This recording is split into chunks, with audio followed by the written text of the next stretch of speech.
Good evening, everyone. We just started, so let's wait for a few minutes so that everyone can join and we can start.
Good evening, everyone.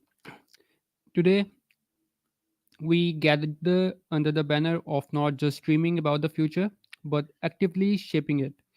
Our focus is on future proofing your startup, shaping the future with innovative strategies, a theme that resonates profoundly in our rapidly evolving era.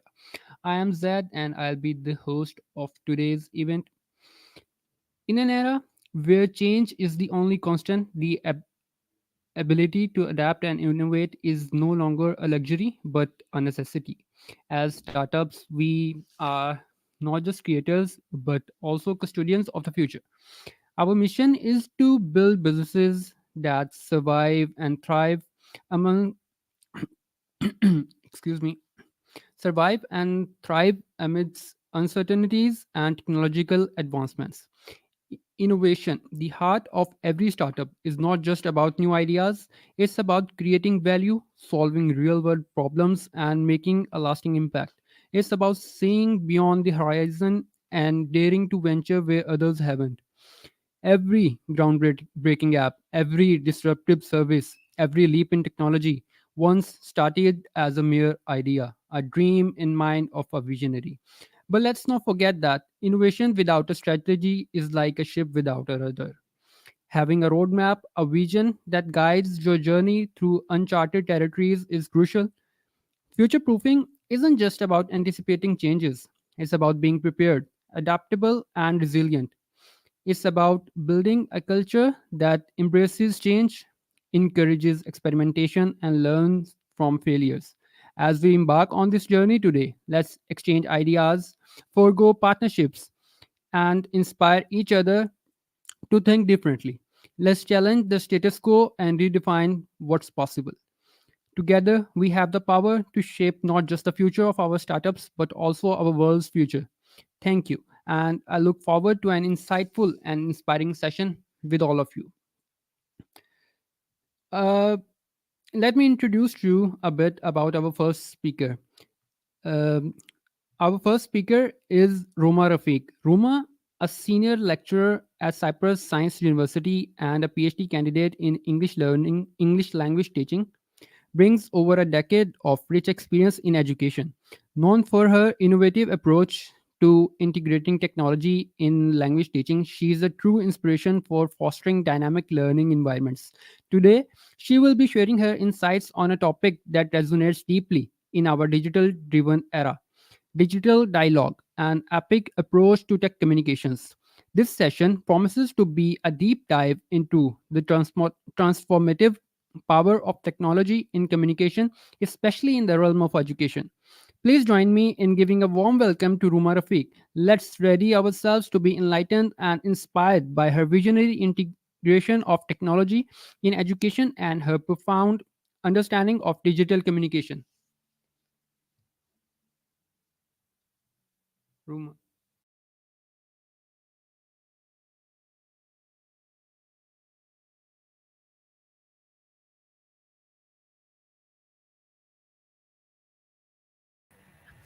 Good evening, everyone. First of all, thank you so much, Muhammad Zaid Bari, for inviting me as a speaker. And I welcome you all in this event. We are going to talk about so many different things, but I am specifically going to talk about digital dialogues and epic approach to tech communications. Now, you all might be thinking that this is like, let's say, an event regarding tech and about something digital. So, why communication? Now, my question, just I want you guys to think. I will be asking you to think throughout my presentation, throughout this time that I'm going to speak, that we all know, no matter whatever the field is, no matter wherever we are, no matter we are educated or not, I think communication is the most important thing that we need. Okay, wherever we are, whoever we are, whatsoever we are doing, I think this is the most important thing that tells you about your personality. Now, let's come back to the topic. As you know, that we are living in a world where we see everything from the perspective of technology. Okay, digitally we see nowadays. Let me tell you, I don't think so that life is possible without technology. Okay, so moving on with our presentation.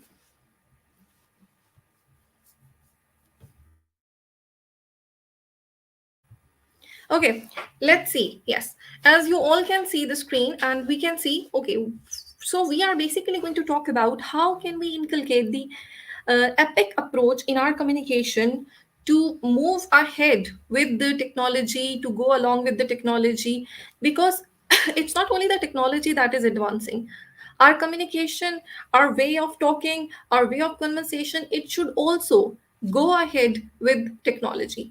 So, why communication is important? Let's see this thing first and ask yourself as well that why communication is important. The first thing is obviously universal relevance. Okay, whether I talk about the ancient uh, amphitheaters or I talk about this virtual platform that we are right now on, we need communication. Without communication, okay, we cannot move forward. Then, of course, the driving change. Clear and compelling communication is powerful tool that inspires action and leads to significant changes in the tech world and beyond. Okay. The third one and my most favorite one that I always tell to my students, okay, and the people whom I meet, that personal and professional growth. I think if you want to improve yourself, if you want to enhance your personal and professional growth, you cannot do it without improving your communication. Okay, let me tell you one thing over here, that good communication and effective communication, they are two things, and we need to know the difference because there is just a thin line between these two terminologies, good communication and effective. Today I'm going to tell you that in this era of technology, how can you make your communication effective enough, okay, to, let's say, race with the technology. Last one that we are going to focus on today is epic framework mastery. That's what we are going to learn today, that how we are going to use the epic approach in our communication and how we can master it throughout our life and professional growth. Okay, let's see the next one. Okay, now communicating for impact. We all talk. Okay, I can also talk. If, like, let's say, if there is a doctor, he or she can also talk. If there is a tech wizard, he can also talk. If there is an uneducated person, he can also talk. Okay, if there's a person, let's say, who is working in a restaurant, that person can also talk. So my point is everyone can talk, but the most important thing for us is communicating for an impact. Okay, all of us want that whatever we say, it should have an impact on the people who are listening to us. So basically, why the goal of today's session is to help you, excuse me, move people to action based on four critical steps of epic approach to communication. Okay, what are those four steps? We are going to see those four steps. Okay, so E. P, I see. We see it from other perspective. Okay, some of you know the meaning of epic in some other words. Some of you might have seen it as like other terminologies. But today we are going to see it from a different perspective, and how we can actually inculcate these approaches in our daily life to make it more. I would say, okay, I would say effective, more impactful. Okay, it's I believe on one thing, it's not important. Like for example, I am not a graduate from any, let's say tech discipline. Okay, I am not a software person, I'm not an IT person. But it's not important. If you want to be impactful, you should know how to communicate effectively. Even if you are not the person from tech, from digital world, but still you can be a part of it. So that's what we are going to see today. E, empathy, P for purpose, I for insight, and C for conversation. Okay. Now, the first thing, let's see empathy. How we can, I'm just telling you, let's say a little bit definition of it so you can understand how we are going to inculcate it. Put yourself in others person's shoe to understand their perspective. This is what empathy is. We'll talk more about it. What is the purpose? Defining the purpose to include their needs and yours. Insight, articulate your ideas in a clear and compelling way. Last one, conversation, plan and articulate the flow of an effective two-way conversation. Now, the main point is how we can actually inculcate this in our conversation to be an impactful communicator. Now, as you can see, next slide, the epic approaches to communication.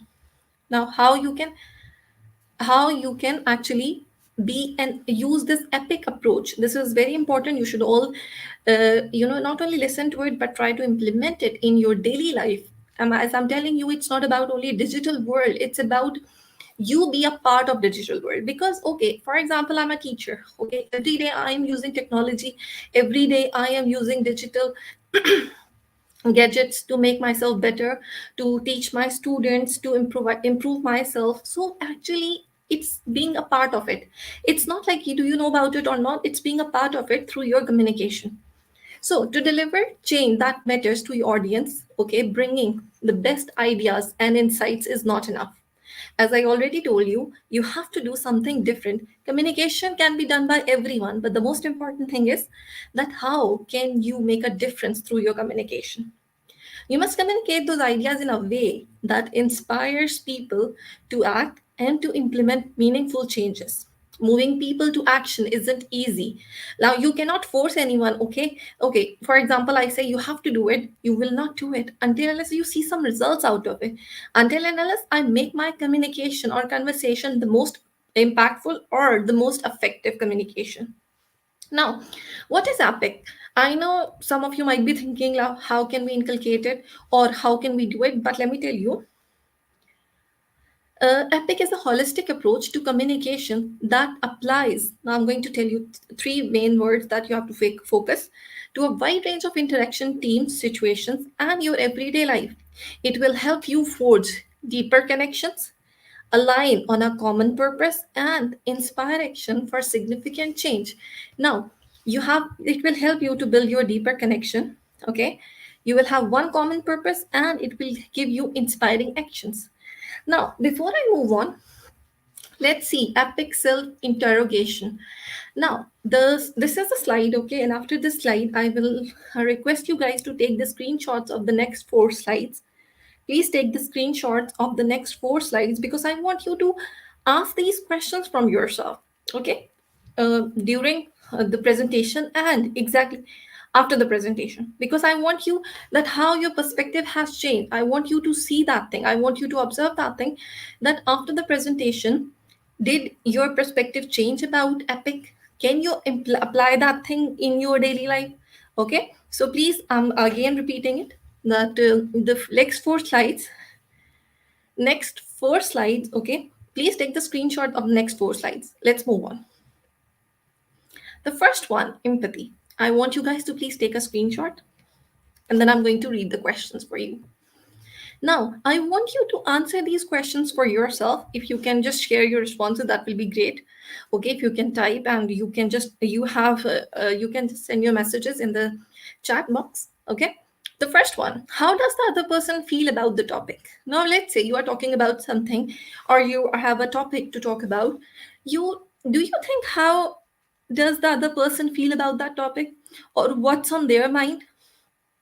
This is a question for yourself. Just think about it and answer yourself, okay? And please take the screenshot. Next one, what do they understand about the topic? What do they care about? Like, just think about any topic. It's a random topic, as an example. If you want to comment, you can, or you can just answer yourself in your heart and your mind. What is the stake for the other person? Why is this important to them?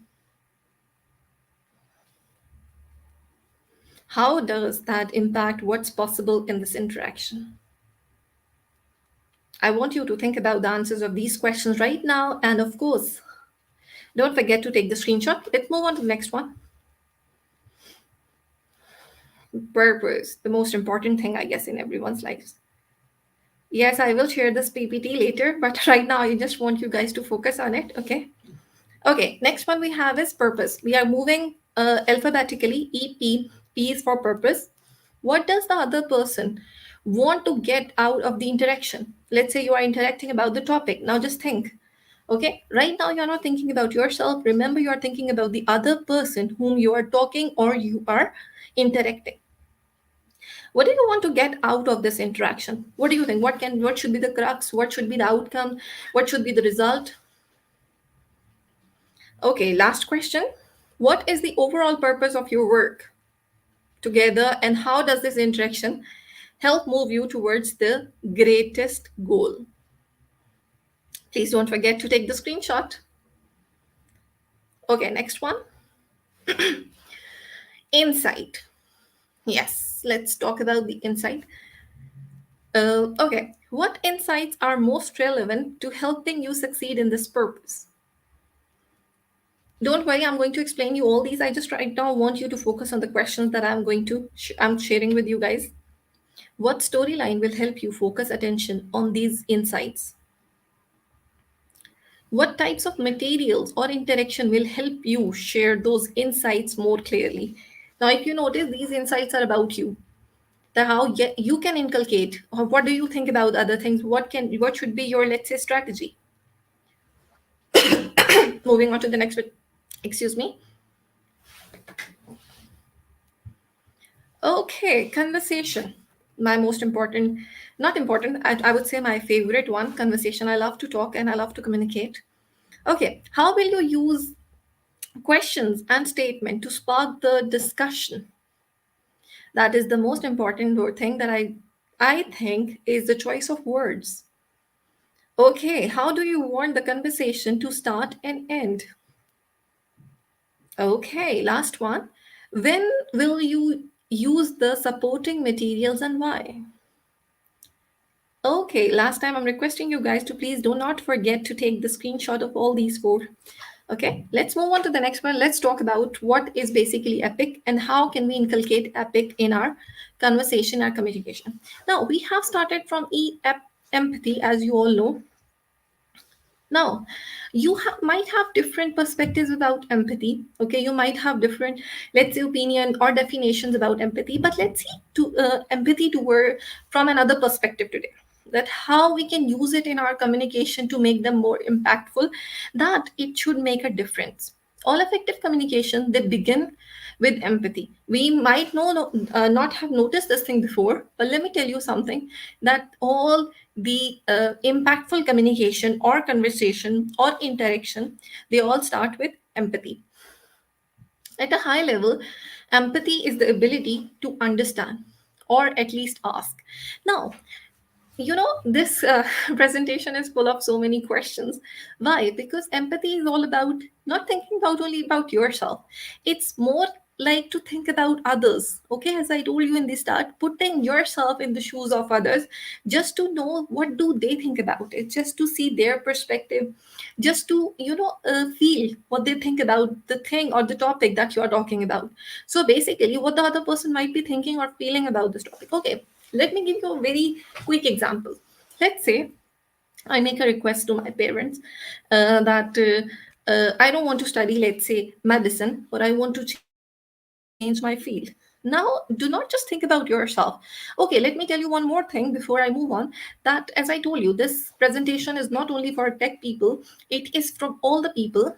Okay, it is for all the people who are listening to me. And thank you so much, Omar. I'm happy that you are here. Okay, it is for all the people, and it will be helpful for all the people because as I told you, whether you are a teacher or whether you are a mother, okay, mother is the biggest teacher, of course, whether you are a doctor or whether you are a tech visit, it will help you to make a difference through your communication. So what is important to them? For example, I talk to my parents and I have to see their perspective as well. I cannot just tell them, okay, I have to do this because I want to do it.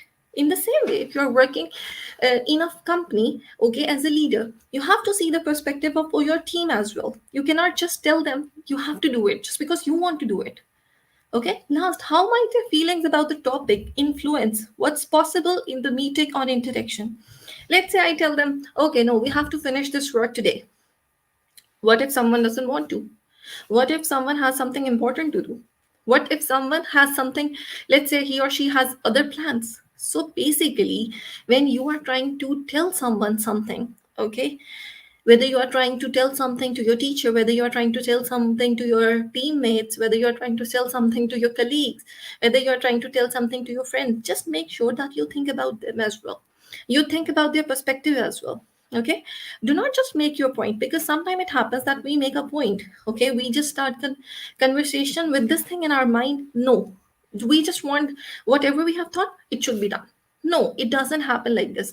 If you will show empathy towards the other people whom you are interacting, trust me, it does make a lot of difference. It does make a difference that is good for you, that is beneficial for you. Moving on to the next one. Yes, developing now. We have two things over here. Okay, uh, over here and over there, as you can see. Now there are two mindsets we are going to talk about today: over here and over there. Over here, mindset is focused on yourself and your own agenda. You do not care what the other people think. You do not care what do they want. You just focus on yourself. Okay. And over there, mindset is focused on the other person and the broader relationship. You can be a team leader, you can be a team, but you do not think about yourself. You think about your team first. You think about your friend first, whom you're interacting. So it's not about you, it's about the other person. Okay. Now, okay, I'm not saying that one person is wrong, but I am trying to tell you that I think, in my perspective, okay, I do not call it, okay, I'll not say it's being selfless or it's being selfishness, but whenever you are trying to make a difference, it starts from the perspective that you give to the other person. It's more like give and take respect. Okay, you have to bring your mindset to over there in order to make an impact through your conversation, in order to make a place in the digital world, in order to make a effective place, effective status in the world of technology. Moving on to the next one. Yes, the spectrum of empathy. Okay, now I am focusing on this thing, empathy, because we are somehow using it in our everyday conversation, but the thing is that we are not aware of it. As you can see, there are three different levels of empathy. Okay, first one is cognitive, and you all might be aware of these terminologies. The other one is emotional, and the last one is compassionate. Okay, sometimes we show empathy by being through cognitive mindset. Okay, cognitive empathy is basically the ability to understand what others might be thinking, because cognitive means something related to your mind. Okay, we always think, okay, if I say this, what the other person will think. Yes, I know you might have a question in your mind, that we always tell people, just do not think what other people will say.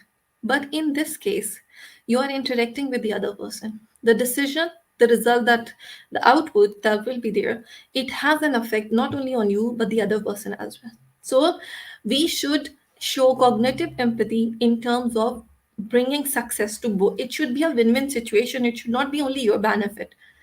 Next one, emotional empathy. Emotional empathy is the ability to share another person's feeling and to understand that person on a deeper level. I'm not saying, okay, again, I will say this thing, that Do not, I'm not saying asking you to be weak, or I'm not asking you to just give your life and your decision to the other person. But again, considering empathy and inculcating empathies in your conversation can make them more impactful. Now let me give you my example. For example, if my head, okay, if my head of department, he think uh, if he thinks, okay, that my perspective matter, I will be more than happy to know this thing, and I will be really happy to participate in the thing. I will be really happy to give my feedback, to give the output that I can. So if you are going to do the same thing, it will enhance your success rate, it will enhance your success process. Last one, of course, we have compassionate empathy. It's not only having concern for others, okay, and sharing their emotional pain, but also taking practical steps to reduce it.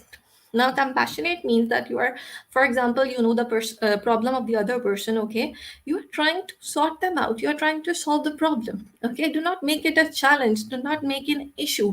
Do not make it a subject, but try to solve that thing through the skills that you have. Okay. Okay, so this is basically the spectrum of empathy, and I will just, let's quickly summarize it. Okay. Now, empathy, I call it a game changer. Trust me.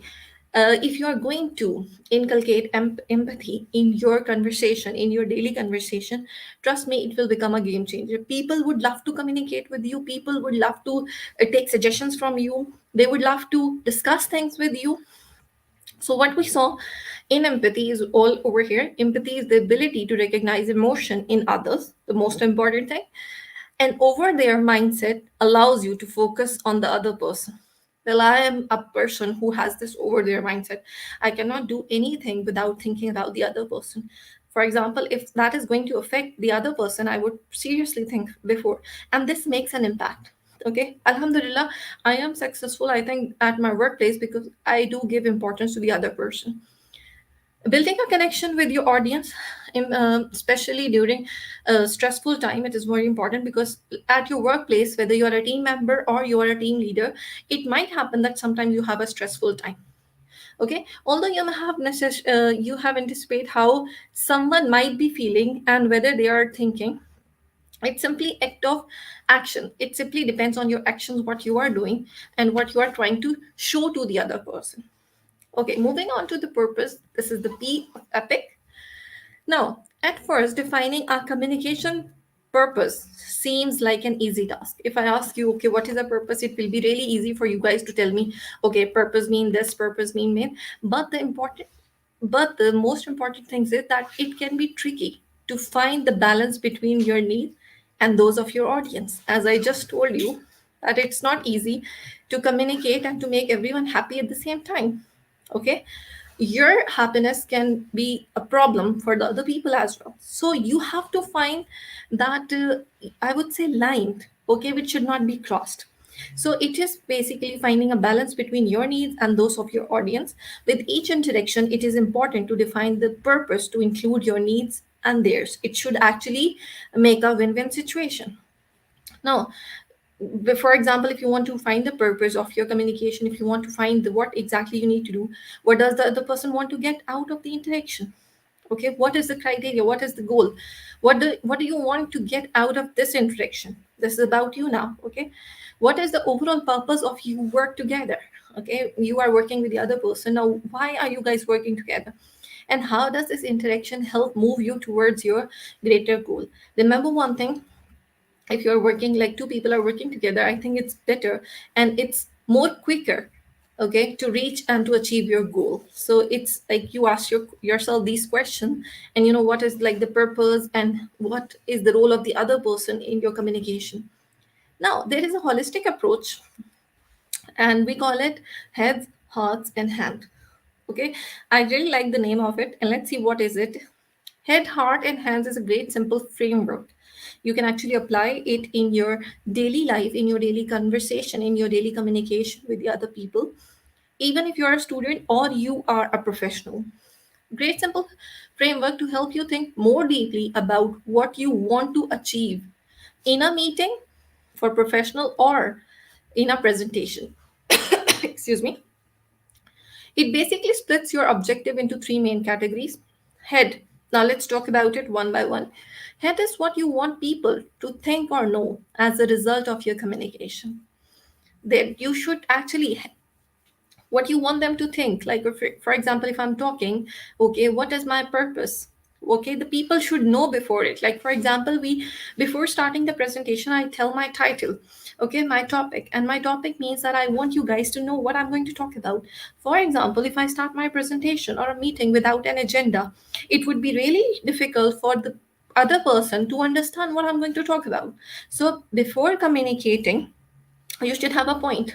Whether you're a student or you are a professional, you are attending a presentation, or you are giving a presentation, or you are attending a meeting, you should have an agenda which should be known by the other people.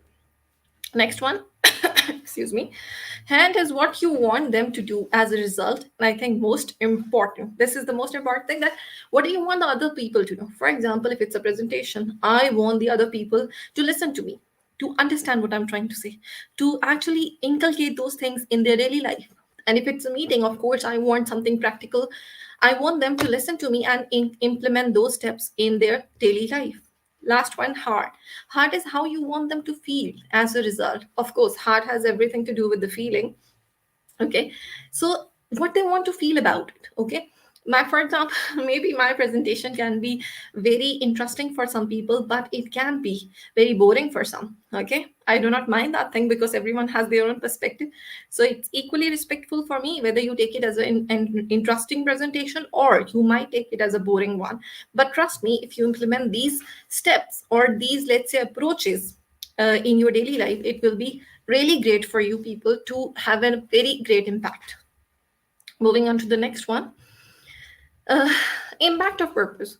What is the impact of purpose? The aim of interaction is defined by the context. Okay, if you have the context, just a second, I do need some water.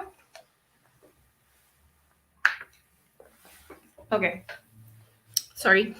The aim of an interaction is defined by the context. The context is very important. Okay, impact of purpose is that if you have a context, if you have a situation, you should have the name, because there is a relationship between the aim and the context. You cannot achieve your goal or your aim without the context.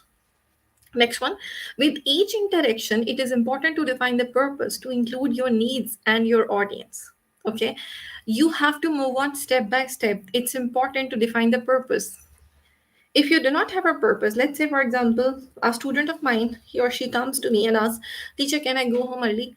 Now I want to know the purpose, that why he wants to do that thing. If he is not okay, if he's not going to tell me about the purpose, if he's not going to tell me what does he need actually, why does he want this permission, I won't be able to interact with him. I will not be okay with that thing. Last one, always consider the holistic objectives for each interaction or meeting. What do you want your audience to understand? This is the most important thing. Let's say you are giving a presentation, okay? Until unless you're not going to set the background, I won't be able. Let's say for example, I am as you guys know, I am doing my PhD in English language teaching, and I do not have engineering background. And I'm listening to an engineering presentation, a person who is an engineer, let's say. If he is not going to give me the background of it, it will be difficult for me to understand. It will be difficult for me to actually understand what perspective he's going to talk about, what terminologies he's going to use. So what do you want your audience to do? He what does he want me to do? He just want me to listen. I will listen, but without any understanding. So it is very important.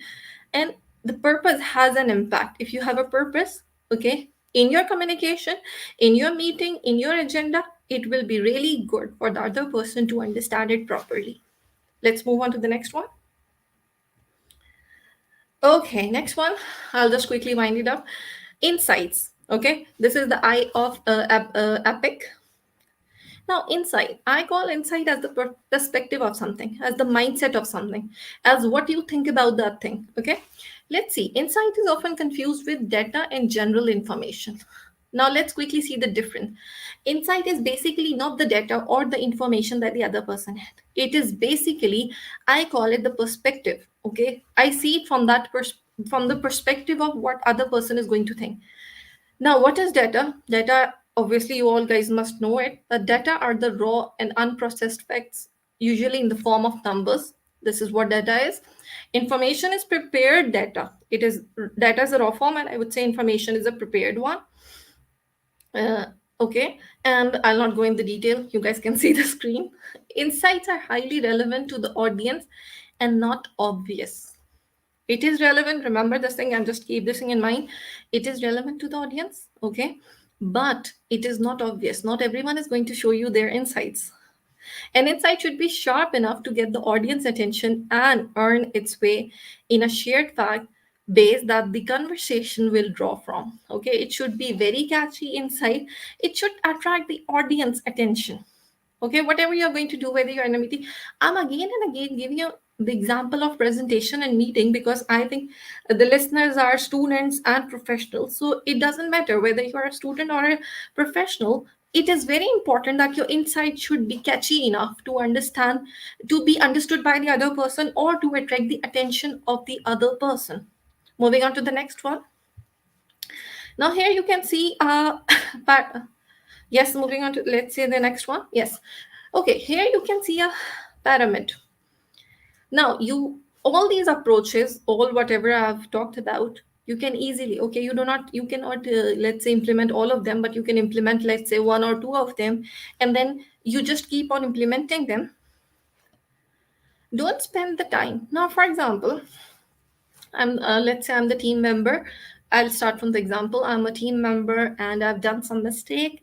So I would suggest, do not spend that time giving all your evidence and supporting argument to get to your main point. Okay, you have done something, just don't start and just do not give the arguments, the suggestions, whatever you have.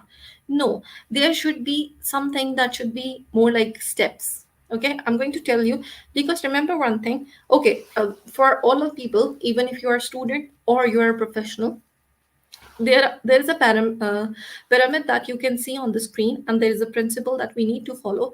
The first one is, it starts from governing thoughts.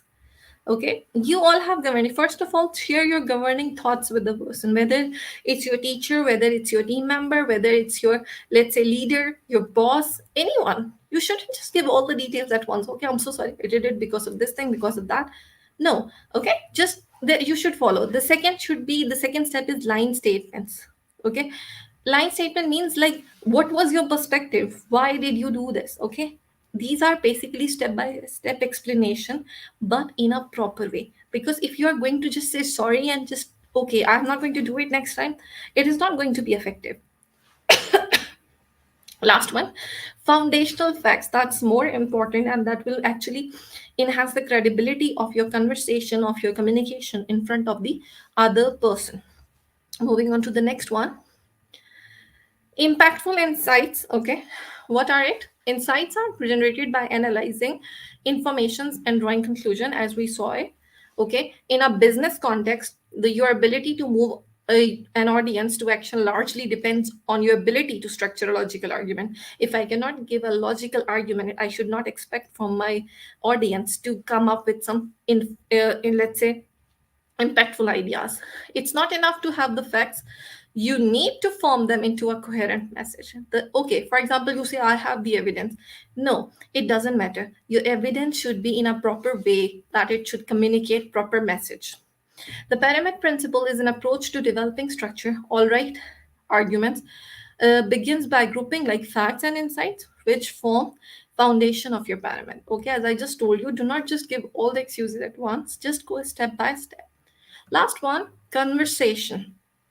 What is conversation? Of course, this is the most important thing, because all these things will wind up over here. What is conversation? The importance of delivering message in a clear, concise, and engaging manner. Again, I'm going to repeat: clear, concise, and engaging manner. The component is crucial, especially in technical fields like technology communications, where conveying complex ideas understandably and compelling is essential to reach influence of audience effectively. Now, the most important thing is, as I gave you an example before as well, that if you want your audience to understand, your message should be clear, concise, and engaging. If it is not clear to me, I am sorry, I'm never going to give any, let's say, attention to it. Let's move on. Okay, this is the last one. Features of effective conversation. What should be? Interactive engagement. Your engagement should be very interactive. You should listen to the other person. You should actually, I would say, support the other person during the conversation. Yeah, okay, for example, you used some uh, phrases. Yes, yes, I'm listening. You are right. Something like this. Building relationship. Okay, your relationship with the other person is very important during your conversation, whether you are a, because every relationship has its own demand. Okay, if you're a boss and an employee, there's another relationship. If you are two friends, that's another relationship. So your conversation it's actually depending on your relationship, and it helps you to build your relationship. Adaptability and responsiveness, that's the most important thing. Most of the time you have to adapt according to the conversation of the other person. Okay, you should be responsive. If, let's say, okay, let me give you again the example of the classroom. My students, they are adapting to my teaching method, and they have to be responsive at the same time. If I'm asking them something, if they have adapted, they are going to respond. So this is basically effective conversation. Okay, I am teaching, they are listening. I do not call it an effective conversation. They have to respond me back in order to make it more effective. Next one is encouraging participation. Okay, I know listening is a very good thing, and listening is it makes other people feel like very light. But at the same time, it should be more like participation as well.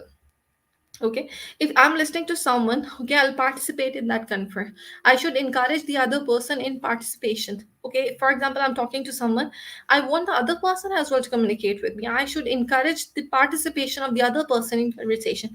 Let's say one member of my team is weak, I would actually encourage my that team member to, okay, say whatever is in your mind, just share it with your friends, just share your idea. It's okay, nothing is okay. If you think that okay, my idea is not okay, what will happen? Think about what maximum will happen. The boss is not going to throw you out of the office, or the teacher is not going to throw you out of the classroom. Okay, last one, second last, facilitating understanding. It's very important that you should understand, you should facilitate the understanding of the conversation. Okay, you should understand that why this conversation is taking place. Okay, what is the purpose? And you should make it more, I would say, interactive, more obvious, more communicative. Last one, empowering the audience. Okay, you can only empower your audience, or you can only empower your team, or you can only empower your classmates or your students by giving them a chance to come at your level and think like you. Okay, as I would finish it up on empathy. If you want to understand the perspective of the other person, you have to be in their shoes. For example, if I'm a teacher, I want to understand my student, what their needs are, what do they want to understand, what their perspective. I have to put myself in their shoes to understand them. So this is all from my side. Okay, last let's this is how we make our communication epic and effective. Okay, now I would just end it up here, and I'm sure it would have helped many people to understand and apply these approaches in their daily communication and conversation. If you have any question or anything that you want to ask, you can ask. You have just, I guess, 3 minutes for it.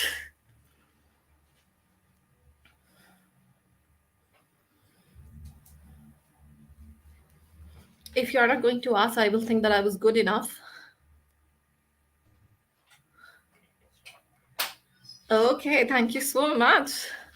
If you're not going to ask any question, I would think that I was really good enough and you guys understood each and everything. I would just request you one thing. Try to implement any one of the approaches in your daily life, because it will help you to enhance your communication. And inshallah, one day you will be also very successful just because of your communication. I know you have so many good skills.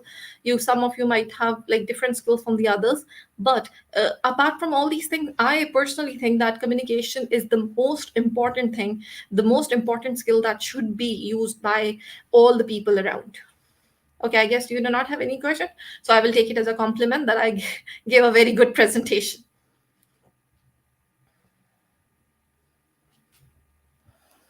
Okay.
Thank you so much, Roma, for your insightful talk.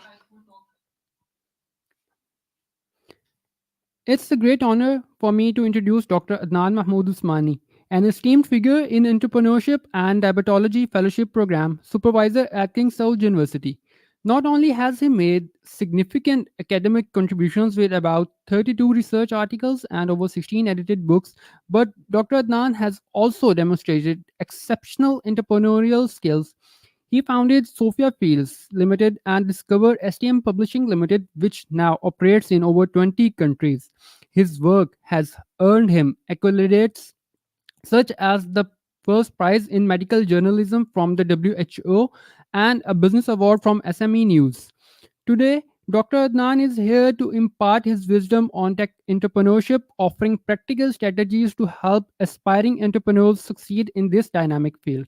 Please join me in welcoming Dr. Adnan Mahmood Usmani.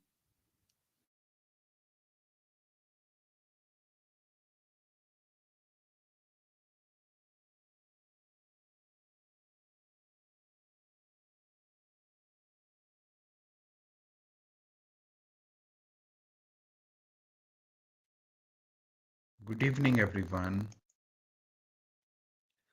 I am Adnan, CEO of Sophia Fields Limited and Discover STM Publishing Limited. Today, I'm going to share my journey how I went from medicine to building two successful tech companies without traditional coding background. So my first slide is going to take a bit longer as I'm going to introduce you with my background. I finished my schooling in 1989, but I had already dived into coding in 1987. And during the year 1991, I finished my diploma in COBOL language. You know, COBOL is wiped out in general, but it is still used by few banks or banking systems in USA. Later on, I studied medicine, I studied journalism and law and literature also. At the same time, I was interested in technology, and also I did my certifications, namely MCP, MCPI, and MCSE. MCSE program is retired now, even MCP is retired now. You won't hear about those certifications anymore. Those were the certifications of the previous century. You can see I'm an old man. I am also from the previous century, but these certifications helped me a lot. How? I'm going to tell you that. Microsoft Certified System Engineering, or MCSE certification, is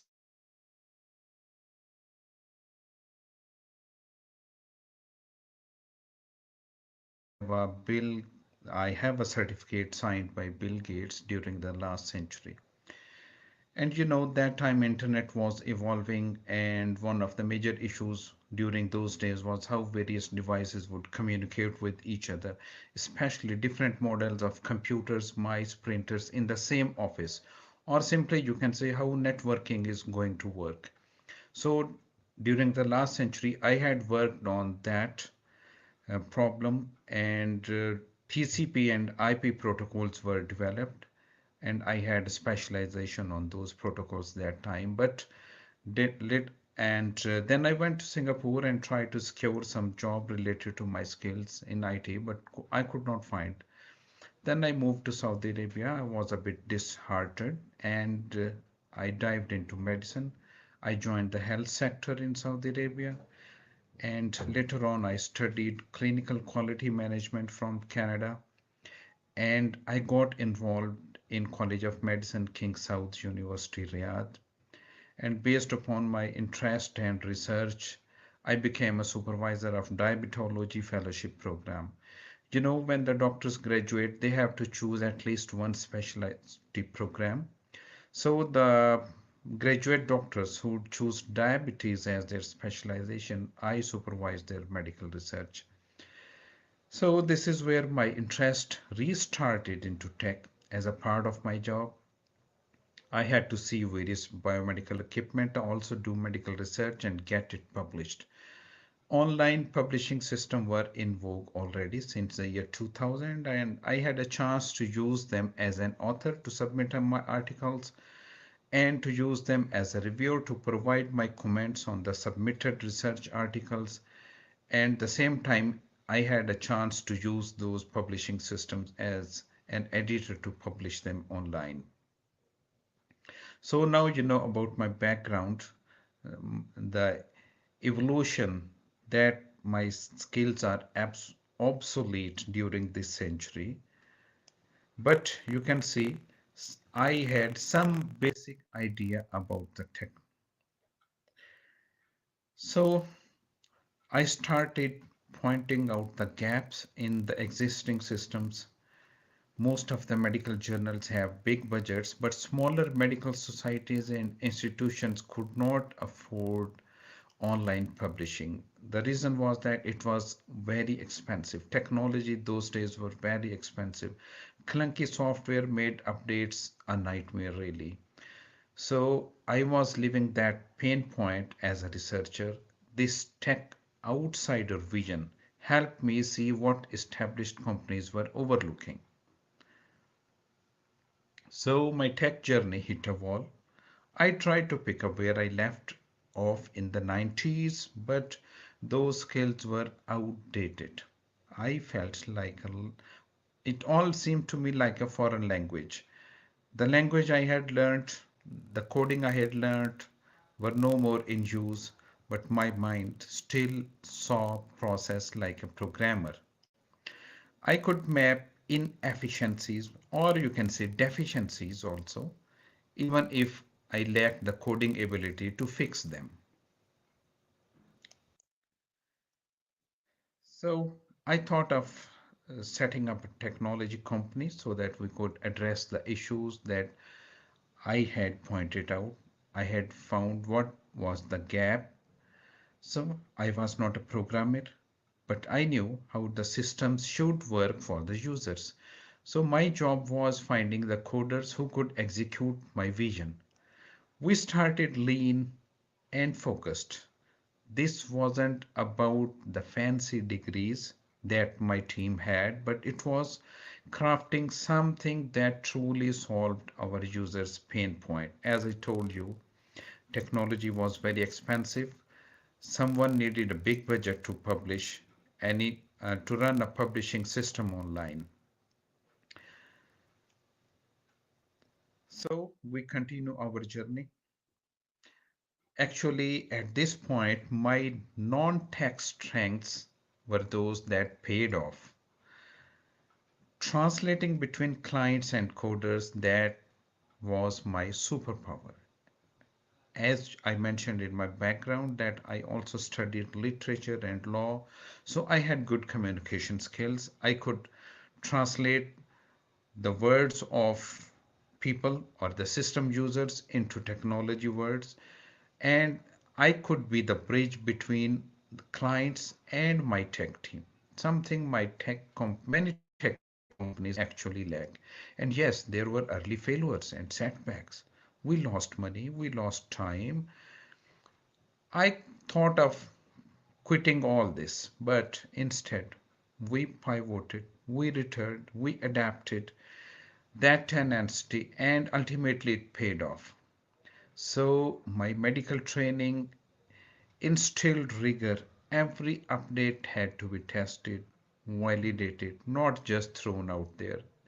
This earned trust from our clients.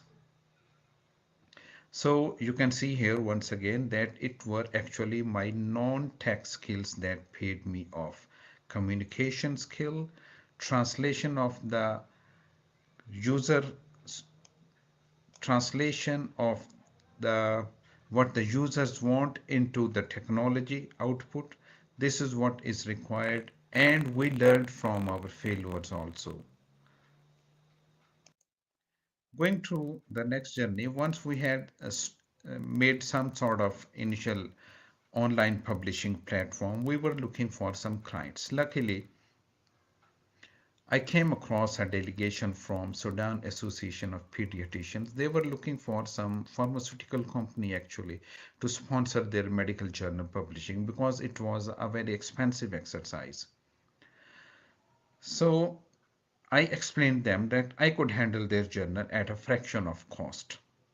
They agreed, and rather for the first year, I did not charge them except only the typesetting charges. Our breakthrough came with Sudanese Medical Journal.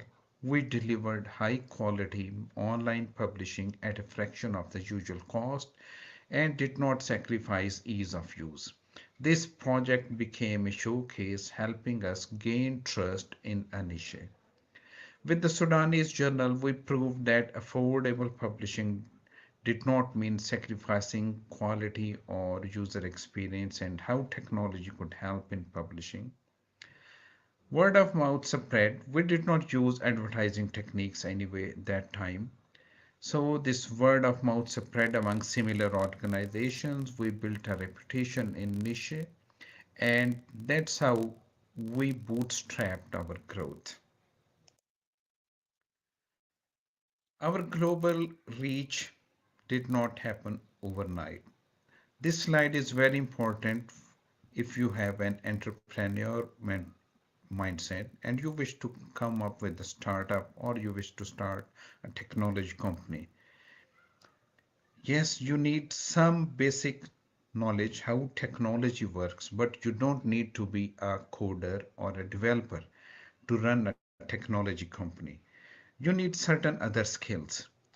You need to understand the problem you are solving. So we grew by focusing on solving unique publishing challenges in different countries. We understand the client's needs, what they want, what were the challenges, and we translated in the reply into a good technology and provided them better solutions.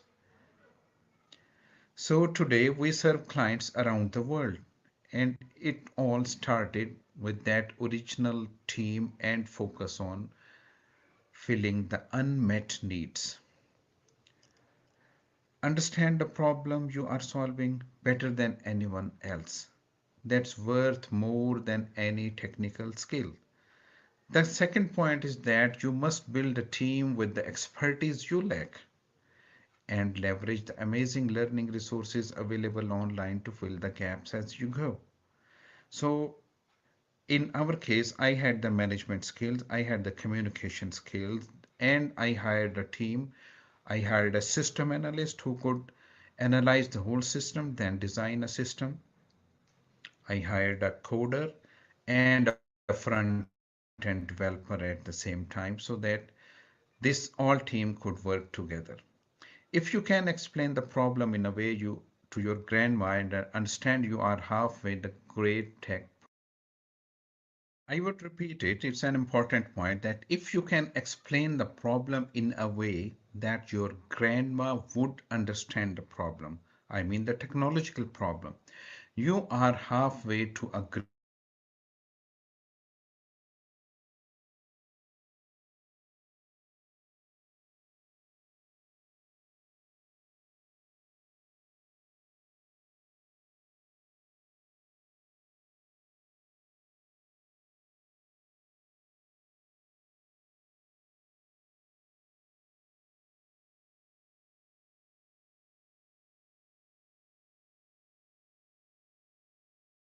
So this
I would repeat it. It's an important point that if you can explain the problem in a way that your grandma would understand the problem, I mean the technological problem, you are halfway to a great tech product.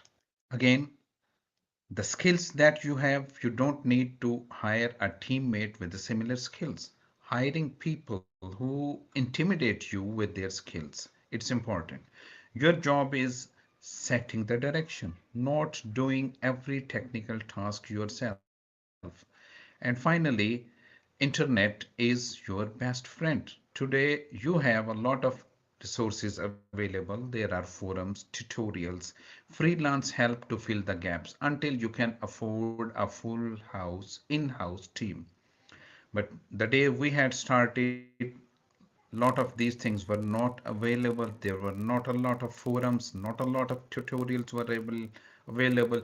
Even freelance help was not available when we started. But today you have all these plus points with you to continue your journey. So coming to the next point, a hard lesson learned. We did not succeed in one day. It took a very long time. As I told you, we started in 2014. We failed. One year, we lost money. Another year, we failed. But starting from 2016, we started to gain success and we got our first client. This gave us a lot of confidence. So our major issues were underestimating the development time and poor early hiring. I could not hire the right team in the beginning. We completely underestimated how long team building could take and how long the initial platform building would take. To be honest, we set unrealistic expectations with my early clients, and due to lack of human resources skill, I could not hire the right team in the very beginning. So we faced setbacks, but the most important thing is to use those at catalyst to rethink, improve, and learn from your mistakes. These setbacks or failures should not be a reason to quit. I repeat, these setbacks and failures should not be a reason to quit. Coming back to our last slide and closing thoughts, the tech world needs your ideas. Always there is a gap available. This gap could be in the process flow, this gap could be in the coding, this gap could be in the quality of a product. Always there is a gap. So you need to find out that gap and you need to bring your ideas. The tech world needs your non-tech ideas. So you have to think out of the box. Discuss with the other people how their work is. Is there any chance of improving those apps? Your discussion with the other people who are not in your field will give you a lot of idea how industry or how other sectors in the world are working or using technology for their needs. So after discussion with them, you can recognize where the gap exists. Believe me, the industry is waiting for someone to streamline the outdated things and bring user-friendly solutions. Don't be afraid to jump in. Your fresh perspective could be exactly what's needed to innovate.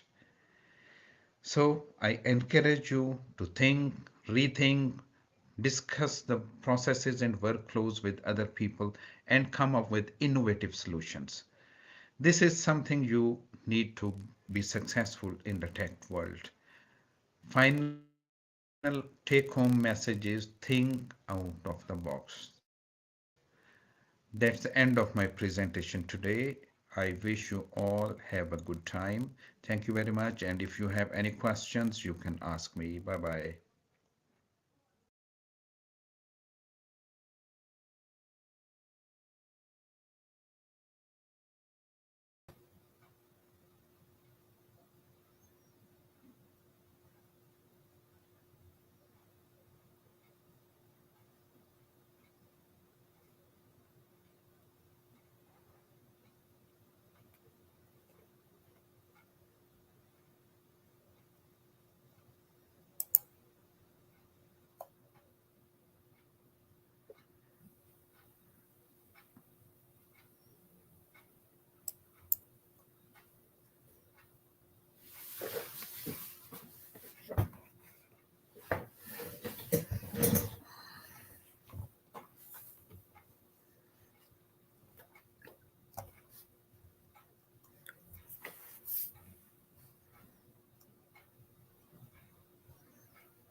Hi everyone, can you hear me? Zed, can you please confirm if you can hear me live?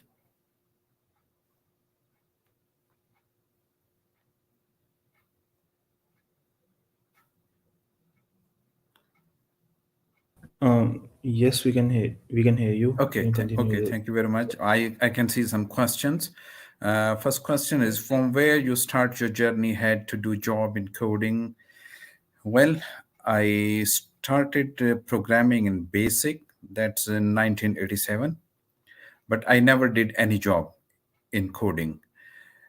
And my second learning language was COBOL. As I explained, it was used in business systems. Even in that time, Pakistan Railway started using COBOL, and some banking institutes. Still in US, it's used in banking institutes. But I never did any job in COBOL because later on I turned on to networking, how the different devices would be communicating with each other and writing protocols. As I mentioned, those were very early days when TCP and IP protocols were invented. They are widely in use, and there is the latest technology. Uh, my interest was in hardware those days. I learned coding but never had any job. So when we entered into this century from previous century, I believe I had lost all my technical skills because later on I turned to medicine and started teaching medicine. But still, as I got an opportunity and re entered into the technical world. But this time it was neither hardware nor it was coding, it was developing apps to which the world needs actually. That's why I have an advice that you must come up with innovative ideas. Just look around what's going around you.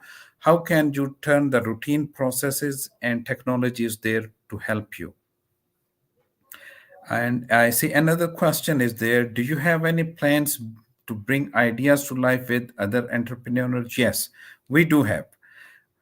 I like to discuss it with the young brain. If they have any workable idea, we can discuss it. Then our business analyst can study it in deep. That is it going to be workable?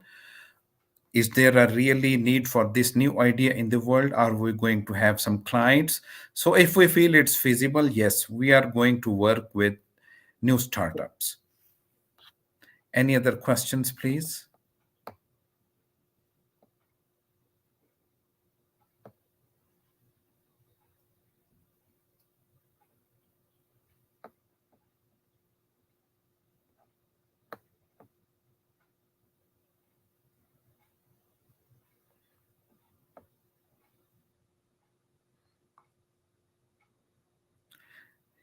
Yeah, that's a good question. You can come through our website. Sophia is my daughter's name, actually. One company in UK exists on her name, sophiafields.com. That's one thing. And of course, the host of this event, Mr. Zaidbari, you can contact me through him also.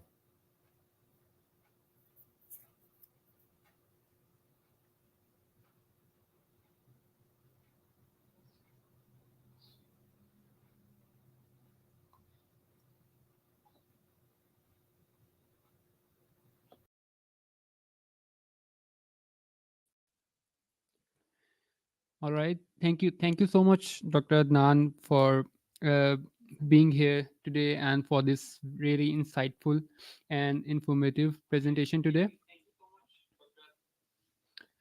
I'm sure many younger and aspiring entrepreneurs will follow your guidelines and be really great and successful business owners in near future.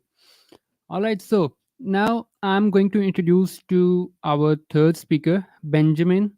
Benjamin is a determined, forward thinking student deeply engaged in computer engineering. He is academically inclined and passionate about making a significant impact in the tech world. His interests span a broad spectrum from software development to cutting edge domains of AI. Hello everyone.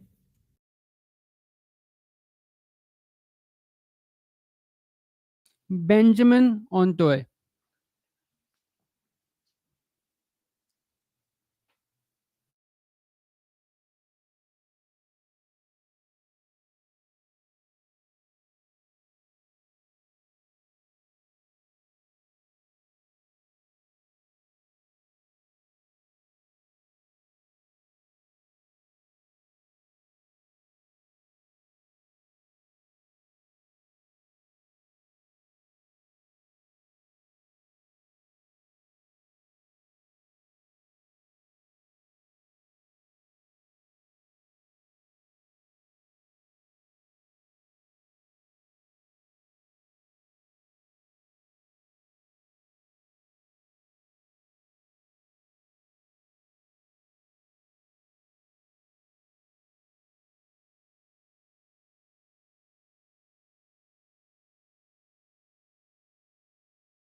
As we are like expecting some sort of a lag on the back end, we are trying to onboard Benjamin meanwhile, so appreciate your patience during that time.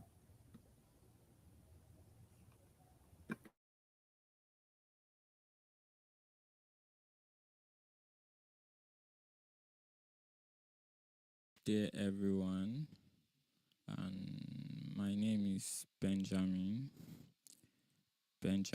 Oguntoye, and I am the GDSC lead for um, it's Google Developer Students Community, Cyprus International University in Cyprus. And today I'll be talking to you guys about DevOps for early stage startup. DevOps for early stage startup. And let's go into this slide. So a quick introduction. So a quick introduction into what we are going to look at today. Today we are going to look at what is DevOps and why do we need DevOps. Another why we'll be looking at today is why is DevOps practices important for an early stage startup, and what are the best practices of DevOps engineering when in your company, because all the today's talk is structured around a startup. So we'll be looking at what are best practices, best DevOps practices, and we'll be looking at deployment process, developer data, and third-party API. We'll be looking at testing and quality assurance. We'll be looking at monitoring and logs, and we'll be looking at company IT infrastructure. And just a brief introduction about all these guys. Um, this guide is this guide is this guide advises startups on critical tech and security considerations during software development, highlighting risks like IP protection, security gaps, and technical. 1 minute. By the way, I'm reading from here. Um, Highlighting risks like IP protection, security gaps, and technical depth. Addressing this early ensures a solid foundation for growth scalability in your company. So typically, most company when they start up, they don't care about all this security, all these um, deep tech DevOps terminologies. But later on, when they want to start implementing it, it might now be too late for them, because now the developers have done some things without caring about security and without caring about how to go live. Now they'll start trying to patch things up. Let me give of a scenario just to understand what I'm trying to say. Let's say, for example, a founder came with an idea. Let's just a random idea. Let's say I want to build an app that helps students, let's say students, to be able to know when the school bus is close to their house, and also something like just a random idea. So it goes on to start building his idea with he chooses his language.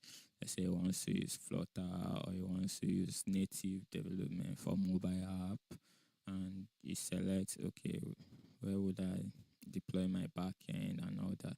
So he just goes and start building, just something to from idea, right? Something to build this idea. Uh, and it gets after building, it did a little bit of survey to get some input from user, right? Gets their feedback, starts checking for funding and all that. Then, after one or more talking to people trying to get some funds, sorry, and all that, he gets his MVP, then he releases, then start getting more users, more. Then there's a need to have a DevOps department because now you have many users using your app, and your app starts getting too many requests, and a lot of things start failing. At that point in time, you realize, oh, I need a DevOps and I need to care about security because some people might just be trying to DDoS you and all that. And at that time, because you already put out MVP, people, there are a lot of users, it might be very hard to start going into some DevOps practices at that point. So that's why it's it's important at the beginning of your stage. If you can start caring about those security, those DevOps terms, those DevOps terminologies, and the the main aim of this presentation is to explain to tech founders that don't have the that don't know, like, okay, what am I going to do, what do I need to care about. So that's what this whole presentation is all about, to give you a basic knowledge of the DevOps practices, terminologies, things you need to worry about in your company, in your startup, and all that. So that's what this guide or presentation is all about. So let's go deep. Uh, Next thing we'll discuss about is what is DevOps. Um, DevOps is a set of practice that combines software development, um, that's the dev in the part of the DevOps, and IT operations, that's Ops, to shorten the system development lifecycle and provide continuous delivery of high quality software. So in previous times, how softwares works is some guys build the software, they'll ship out, people will download, install. But these days, there's a need for softwares to be on like central servers. So uh, there's need for it to they do incremental updates these days. I think back then it was started by Microsoft and all that, where they started giving updates into Microsoft Office, and you don't need to start updating 2007, 2008, but each year they give updates to the current version, and they did something like that for Windows 10. I don't know how long, but they keep giving update to Windows 10. You don't need to just download and install, but you can download incremental update. So that's one. It's called continuous delivery. Also, in your company, you might want to have your software or your your products. According to feedback from customer, you might want to fix one or two things, and for you to be able to ensure continuous delivery of your software, maintenance, and all that. That's when DevOps comes in, and also the security. It's a gap between development and operations in your company and all that. So next, uh, we're going to talk about why DevOps is important. Why do we need DevOps? First thing is DevOps is important because it helps in accelerating software delivery. A quick note: DevOps enables faster software releases through collaboration, automation, and CI/CD pipelines, supporting agile practices and rapid responses in market changes. So, like I stated, there's need for you to listen to feedback from your user, because the way software and the market goes these days is, once users are using your software, you notice, oh, there's something better that does something that yours don't have, they tend to switch to those guys, right? There's a competition. So there's a need for you to keep listening to responses from feedbacks from the users. You fix your software, push updates, fix, push, like that. So that's when CI/CD comes in, continuous integration and continuous deployments, right? So DevOps helps you to accelerate that. And another thing DevOps helps you with in your company is, you don't necessarily need to wait for a finished product. You can push your updates incrementally. The DevOps allows you to release software faster to the public. And another reason why DevOps is important is it enhances collaboration. DevOps fosters collaboration, transparency, joint effort between development and operations team, ensuring stable and reliable applications with rich features. In a case where you have your developers and you have your developers that are outside of their separately in different locations. So DevOps can help you to make them to be able to collaborate. You have your repository, the commit and all that, and it can help to combine the development process and operations team ensuring that it's working properly and the development team together. um, Another way why we need DevOps is it helps in ensuring quality and reliability. DevOps ensures software quality and reliability with automated testing, code reviews, and continuous monitoring, minimizing post-release issues and informing performance improvement. So normally in your software, you can have something like we have the testing environment, we have the staging and production, right? So you deploy to the developers deploy to dev environment, do a little bit of testing, then move it to testing, further testing for people, then the staging, then before it gets to production. So going through those stages, you can be able to identify bugs and catch them earlier before it gets to the user. So it helps to ensure quality and reliability in your development or your software release process. It helps improve risk management. DevOps minimizes risks through frequent releases and rapid rollback, ensuring strong security with automated checks while maintaining speed in software delivery. Also, if something fails, you can easily roll back to the previous version and everything goes well.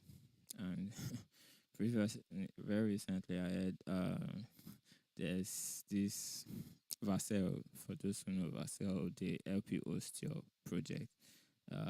Just help you to restart your app and all that. So DevOps, all that risk management, if there's any risk, can easily revert and all that. Cost efficiency. DevOps boosts cost efficiency via process optimization, reduced downtime, and cloud scalability. It's indispensable for modern businesses aiming to innovate and excel in software development. DevOps also help you.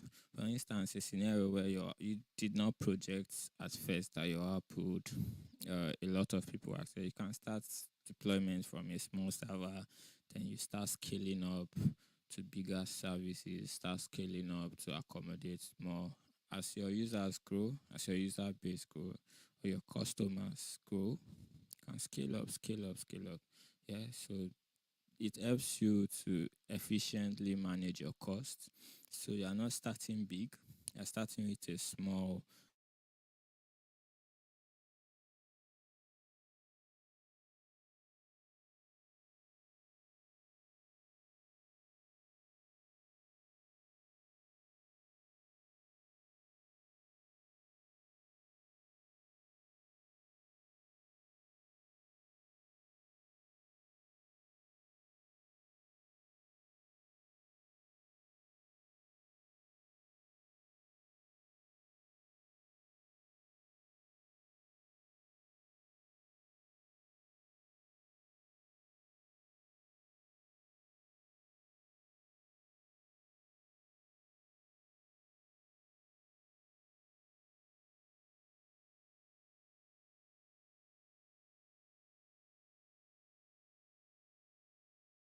day, everyone.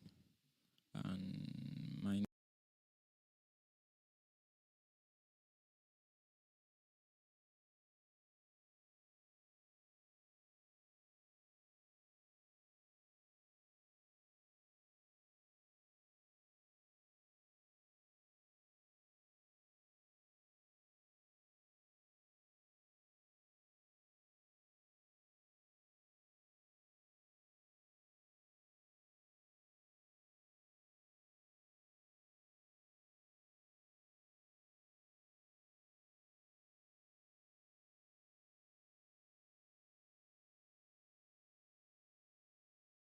or GitLab, Bitbucket, anyone that's for version controlling. We're going to talk about that later. So how do you start? Just get a private account or any other version control you prefer, a development environment, you write code. That's how to start.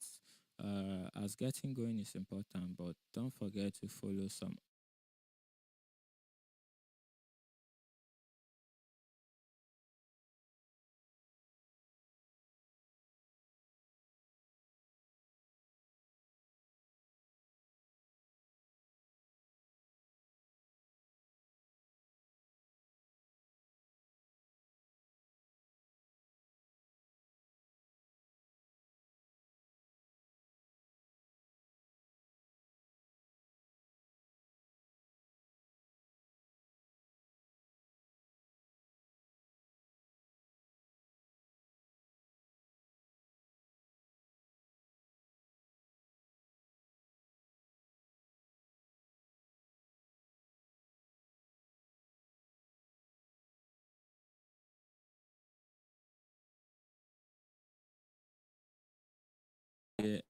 just to control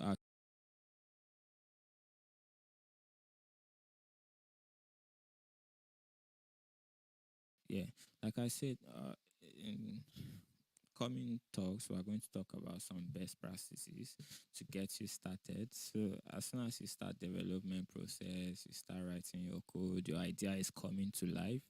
Uh, some of these practices that I'm going to talk about are some things you should consider. So let's go into those.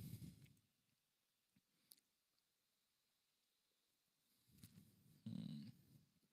So one of those practices, this is the group. We have security, users, and keys. So first thing is individual user account. Never share usernames. Never share usernames or accounts within your team, including with top party developers or part-time staff, to avoid security risks and other complications later on. So what this is about is for companies that have developers that are working and other company members. For startups, let's say startup that have developers, and you have a need to create accounts. For example, let's say you want to create let's say Amazon GCP account. So it's saying for best practice for security purpose, never share usernames. Don't give the same username and password to different numbers of your team. Always try to give them separate, just to avoid security risks. And we're going to see why very soon. Next thing is unique credentials for each services. So some people do create one username and password, right?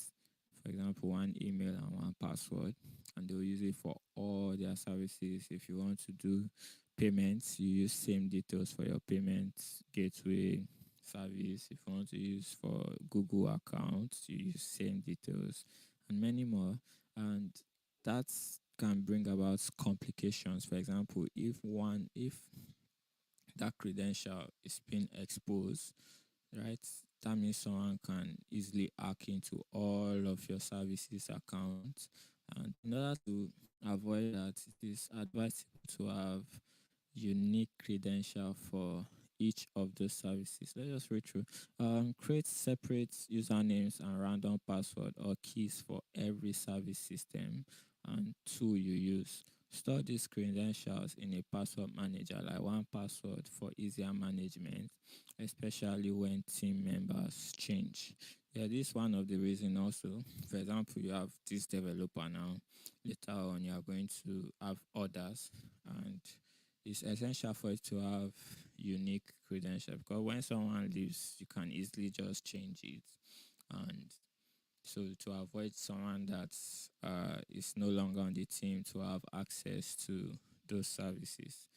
And you can use a password manager like one password or Avast, anyone you prefer. But it's easier for you to manage those details because it won't be easy for you to keep those things and all that. So controlled access. Use vaults in password managers to control access to credentials, ensuring that root or admin credentials are only accessible to founders and key staff members.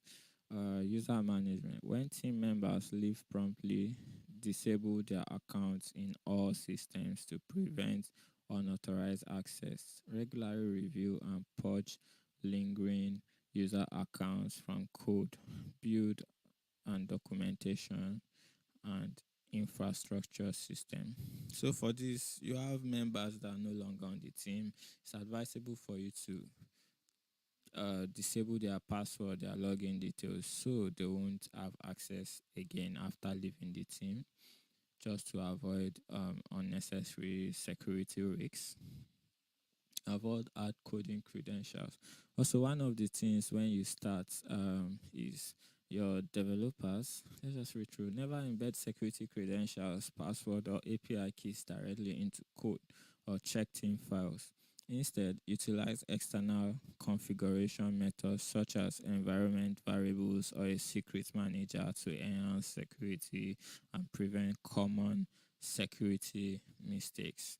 Yeah, so as a founder, you tend to work with many developers, and some of them might want to put API keys or password to email services in the code at coded. Try to avoid that because it might give you risks, cause security mistakes, security risks later on.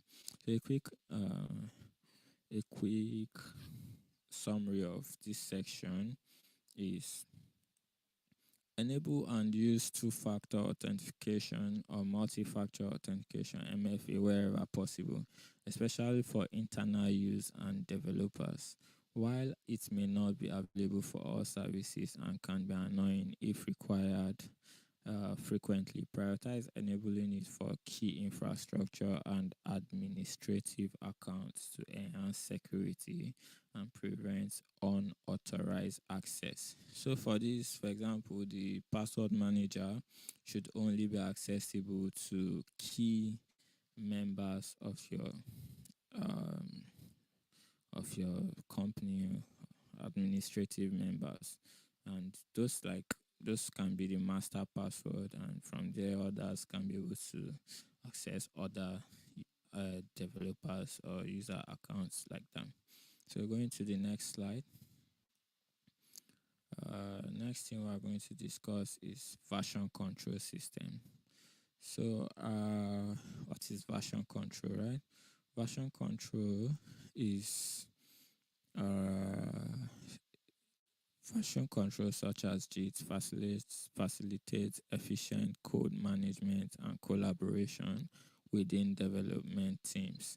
So version control is used to manage different things in your code base. For example, you can use it to do deployment, continuous integration and deployment. You can have different branches.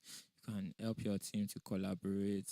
If you have teams, developer from somewhere else, it can help them to collaborate and all that. So, next.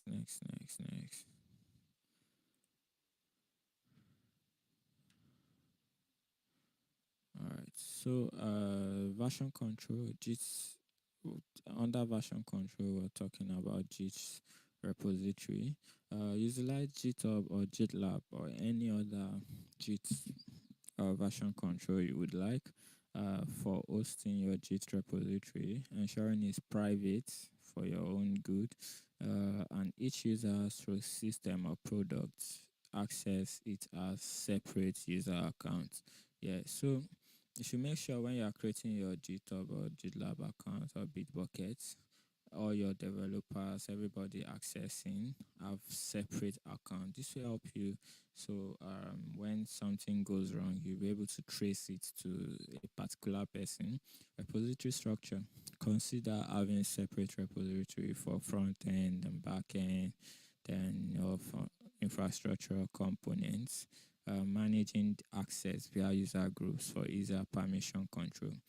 On your GitHub, you can have something like different teams, back-end team, front-end team. Then you can give access to those repositories according to what the user needs. For example, if someone is front-end, he has access to the front-end and all that. So it will be very easy for you. Branching strategy. Choose a branching strategy such as feature branch. There are many branching strategies you can choose from, but a very good one to start is feature branch. How does this work? It You create for every feature. For example, if you want to create login, if you want to add login feature, you create a branch called login. You work on login, then you merge it to dev branch. You test or you check. Once it's okay, merge it to test, then you test it. If it works, then you can merge it to the main branch for deployments. The main branch is standardized branch, right? The standard branch. Merge naming conversions. Also, try to make sure your developers follow there's a standard for this naming convention branch. You can use something like feat for future slash others. It will help you to and also if you are using ticketing system, which I think we'll discuss about it later, you can attach the ticket numbers for you to be able to track better tracking. And if you assign tasks to someone, so you'll be able to know, oh, this is the person that did this and all that. So that's what branching strategy means. README files. Emphasize the importance of README files in your JIT repository, detailing key developer instructions like setting up new environments and system configurations, which can save time and prevent future issues. So this is important because if you have different developers coming in, you save time for them to try to get your product up and running on their computer. So emphasize that developers provide uh, system configurations. What do they need? A very good thing is to create like AMV the example so that a new developer will be able to easily start up the app, right? And if it's Docker also, they're using Docker, it will be able to provide, okay, this is what you need to run this app and all that. So tooling, select appropriate tooling based on your technology stack and deployment needs. Start with familiar tools such as development environments, CI/CD systems like GitHub Actions, Docker for containerization, etc., adapting as necessary for your project requirement. So you can start small with, I mentioned GitHub Actions because there are other CI/CD systems like we have I don't even use them, so I stick with GitHub Actions because it's very easy. We have Jenkins, and we have, but you can start small, and as your project moves on, you can adapt. But a very easy place to start is with GitHub Actions and Docker for containerization, right? And all that. So you can choose different tooling systems for that. A quick summary. Use a private Git repository with separate user accounts. Implement a branching strategy and standardize naming conventions. Prioritize README files for developer instructions and choose appropriate tooling for your technology stack and deployment needs. Never create a, don't do that. Create a GitHub username, then give login details to others. Tell the developers to create an account, then you can add them to the organization. That will help you to track things all over your app. So moving forward, our next thing we'll discuss about is deployment process in your app, right? It is very important to be deploying your application to a cloud environment as early as possible, ideally right from day one. Do not just test or look at the system on developer's laptop, as this will hide all sorts of problems that will slow you down later, and especially as the team grows and others need to see or test the system. So it's very important for you when you start your startup, you start deploying to cloud. It will reduce the time you use to go live later on. Moving next, we have infrastructure and deployment. First, once you have some working code and an application to deploy, you need some place to actually run. It's usually on cloud infrastructure such as AWS, Azure, or Google GCP.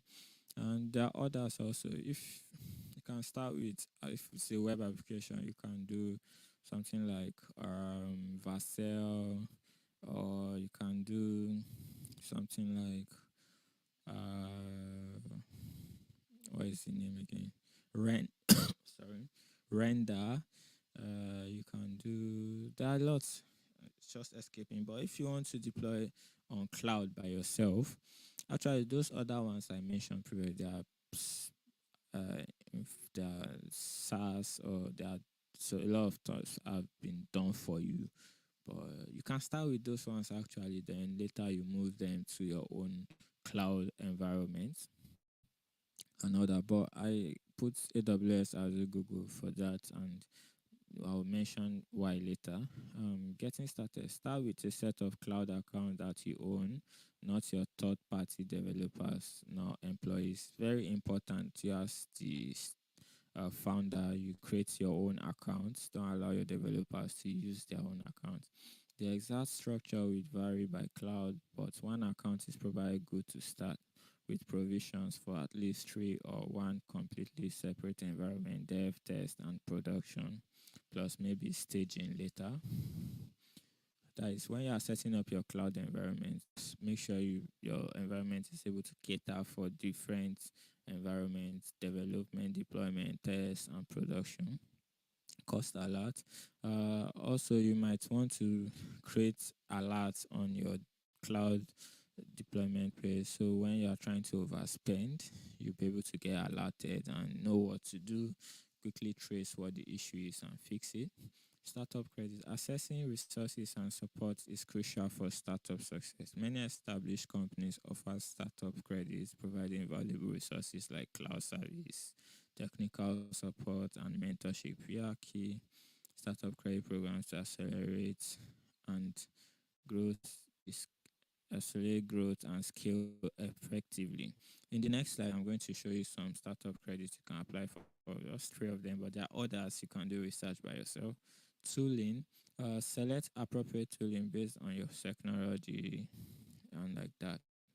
So let's see what's cloud. I feel like we've mentioned this tooling before, so I'm going to skip. So let's see. Some of the clouds, some of the opportunities you can apply for startup funding is Google Cloud. You can apply for Google Cloud startup. Just Google it, Google Cloud for startup.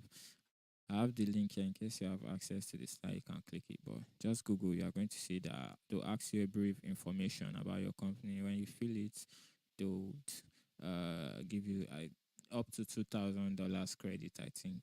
AWS Activate also, you can apply for that. Digital Ocean Arch. So just Google them. You see there are others like tech, startup, and so on. And they will get you credit for it to start up before you get your first funding and all that. Next that we're going to discuss is developer data and third-party API services. Uh, Development accounts and environment. Provide developers with separate development accounts. Yes, provides developers with separate development account keys and environments for third-party services to avoid accessing or modifying production data and maintain data compliance standards like GDPR.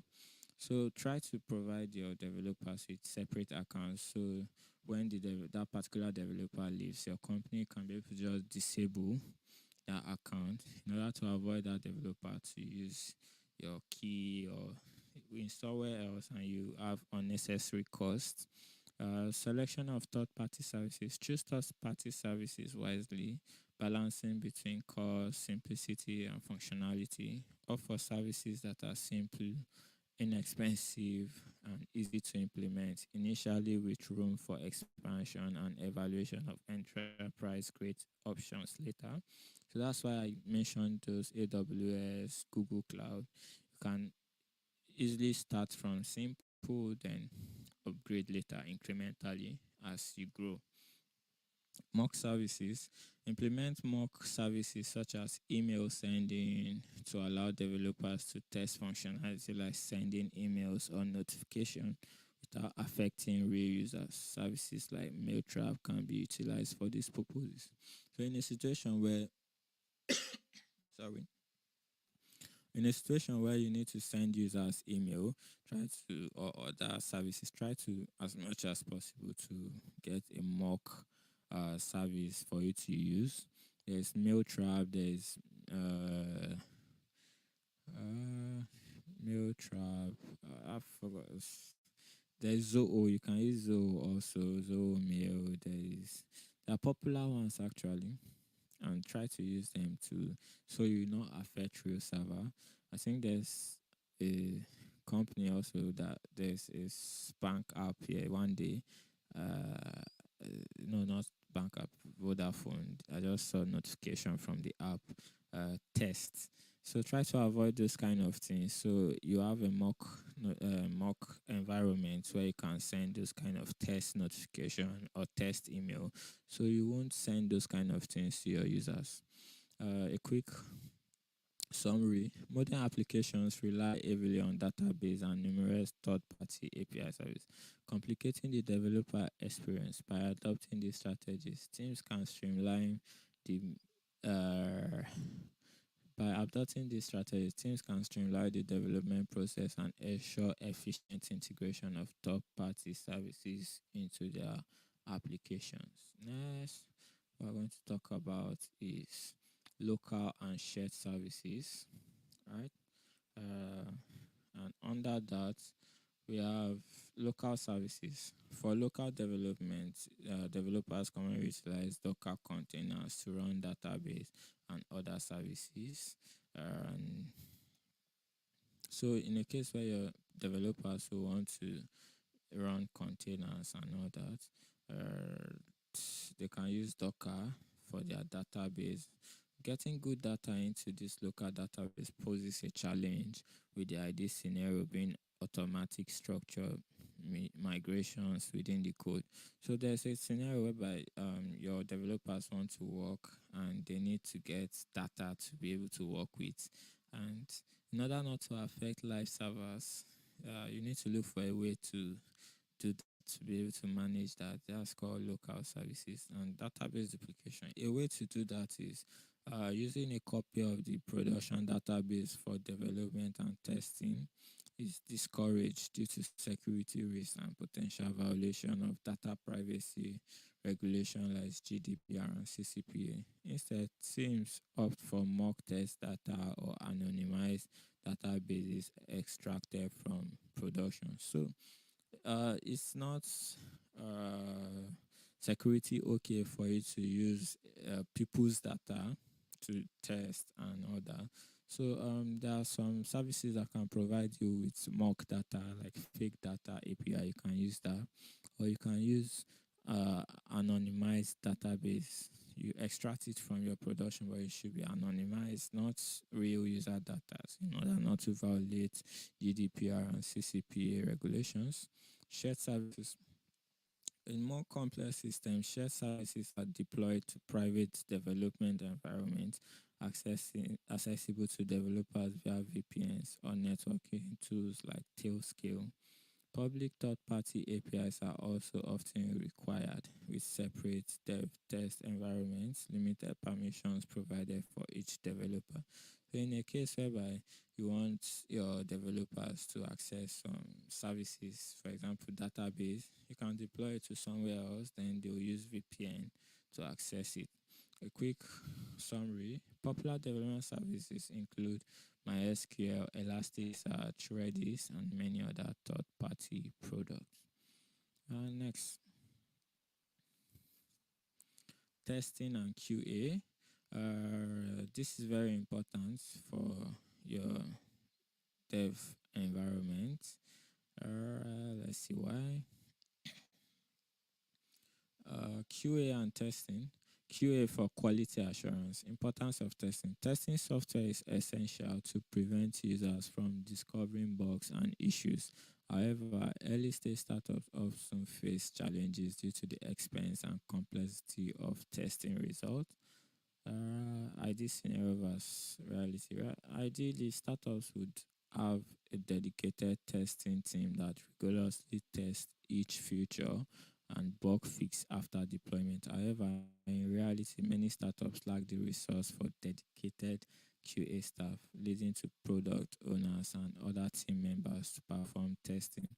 So in ideal scenario, you should have teams that test before they ship out to users, but in reality, you might not be capable to do that, right? But developer responsibility. Developers play a crucial role in testing their fixes and features thoroughly.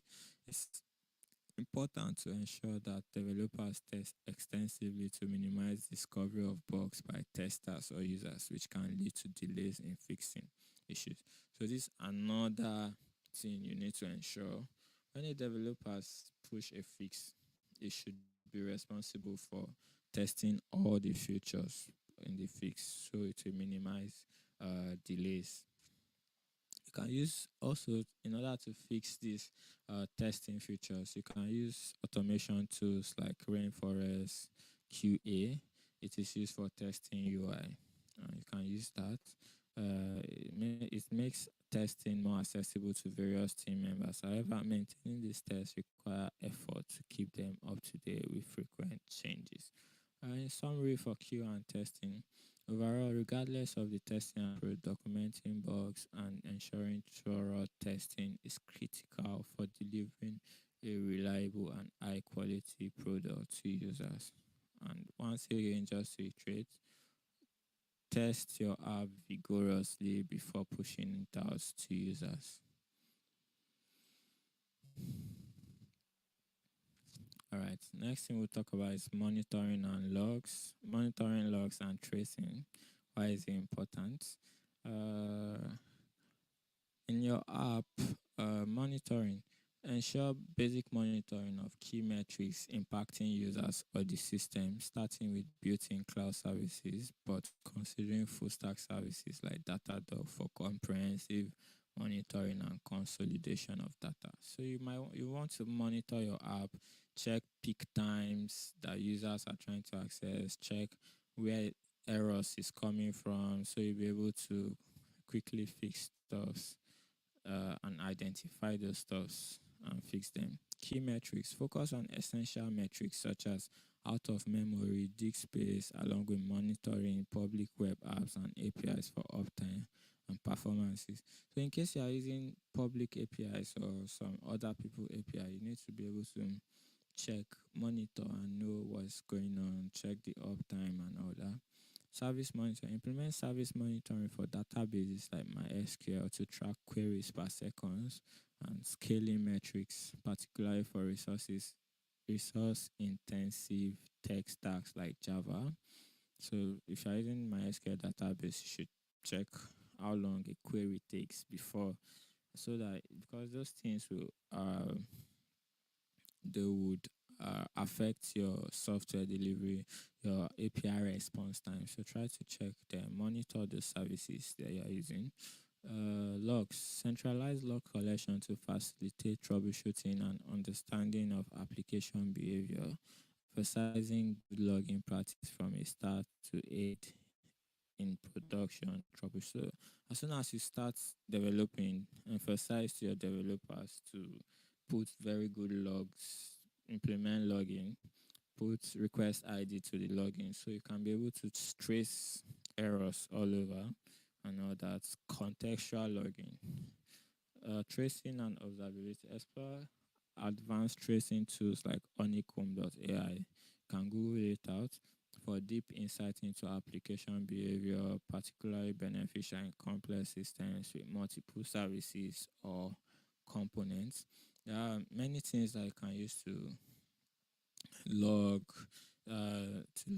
monitoring, monitor your servers, monitor your app. For you can use Prometheus, you can use a lot of them, you can just check them out. And one also you can use is honeycomb.io or Datadog. There is Amazon CloudWatch, like and so on.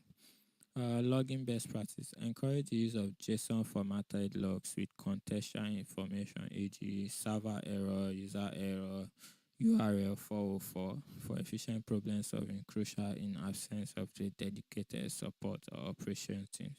So, in case you might want to export your log into things like Datadog or CloudWatch, you need a JSON formatted log. So, stress to tell you, encourage, emphasize to your developers to give JSON formatted logs so it will be easier to export out.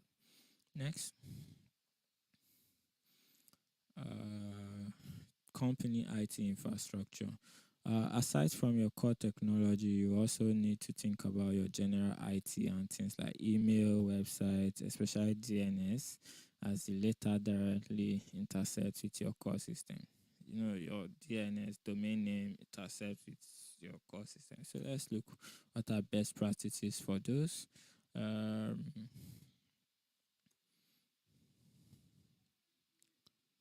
so for your company IT, DNS, and domain, choose registrar like GoDaddy. There are many registrars, Namecheap, GoDaddy. You can select anyone to register your domain name. Then consider transitioning DNS management to a cloud provider like AWS Route 53, or you can use Cloudflare for better control as your system scales.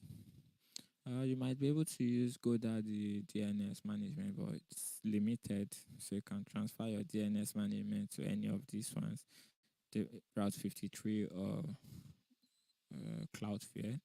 Managing DNS with tools like Terraform streamlines administration and ensures proper documentation and versioning.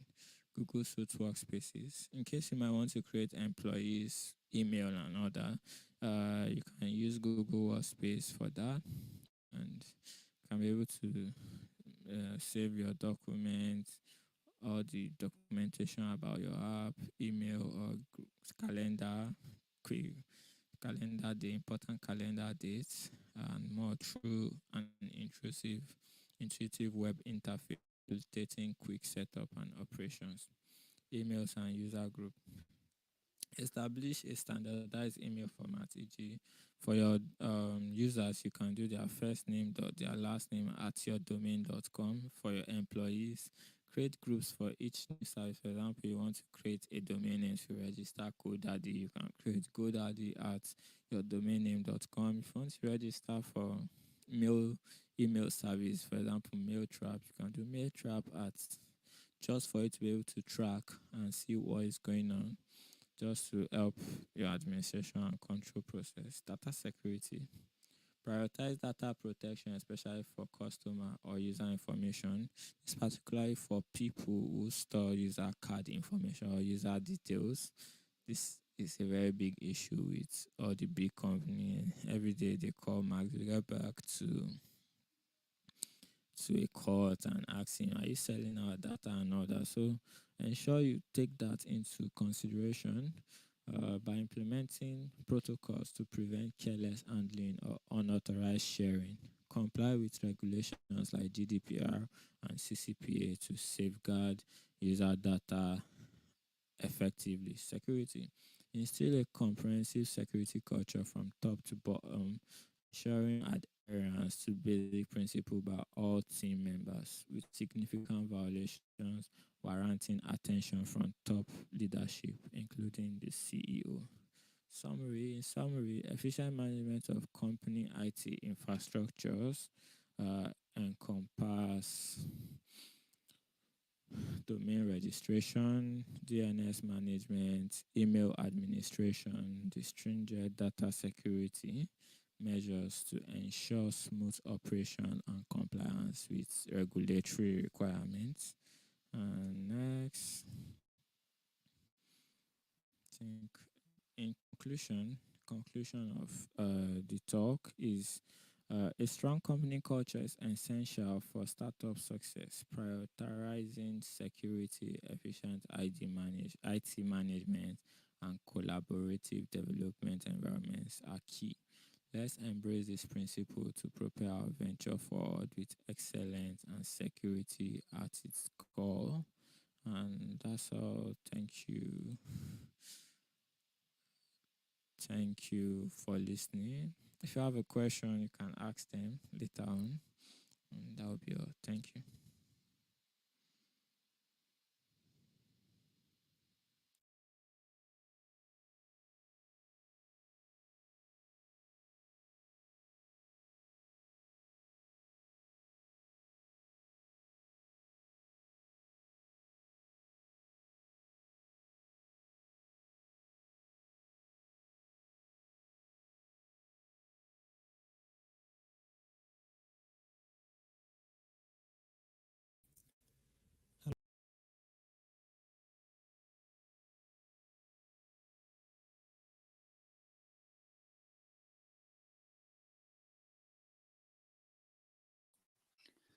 Thank you so much. Thank you so much, Benjamin. Excuse me.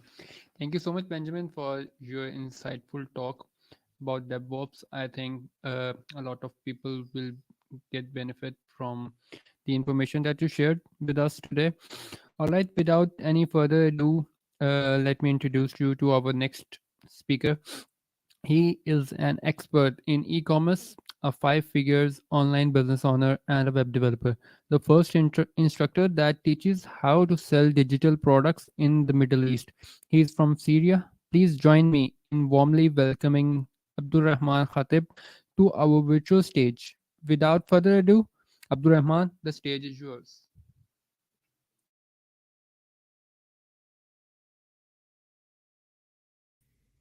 Uh, Welcome to this event.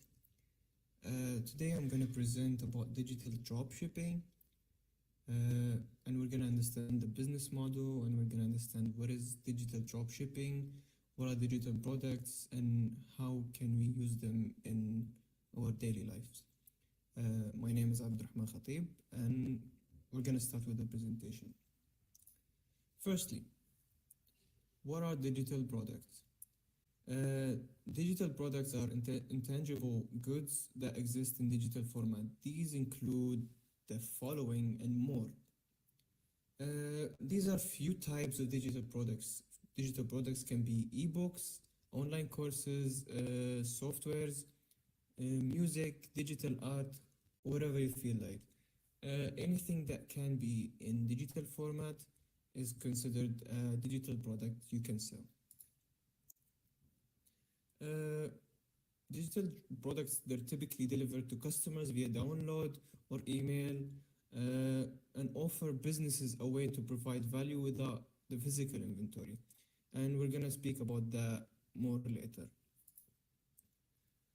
Why sell digital products versus physical goods?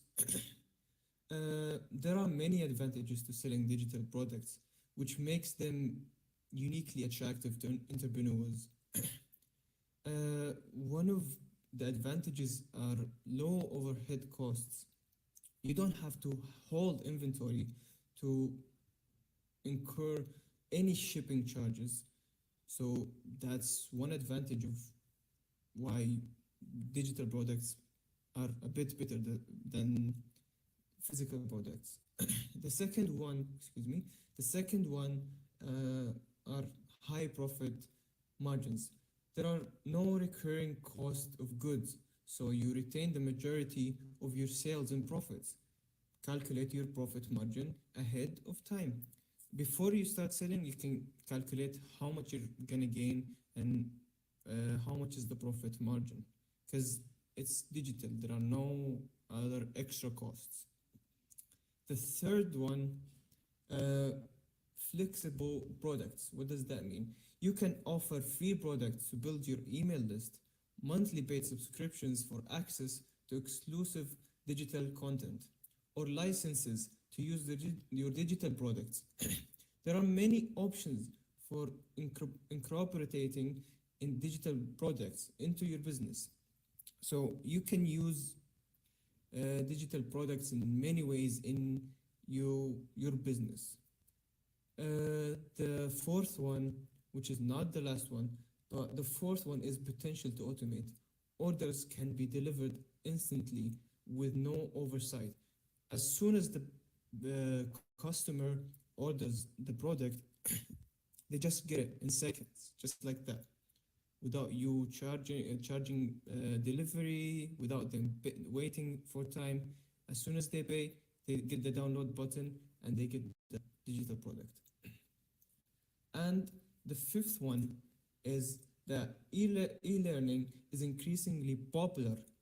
Online educators have a massive opportunity to expand their businesses and impact with e-learning, an industry expected to be worth 840 billion by 2030. So here are the facts in front of us. Global e-learning sales reached 240 billions in 2021, and by now it's probably more. And global e-commerce sales reached 4.9 trillion in 2021, and that's in dollar.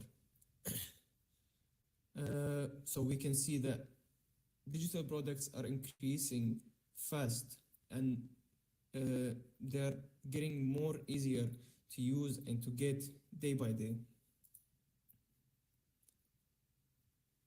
So here we're gonna see a few examples of, or why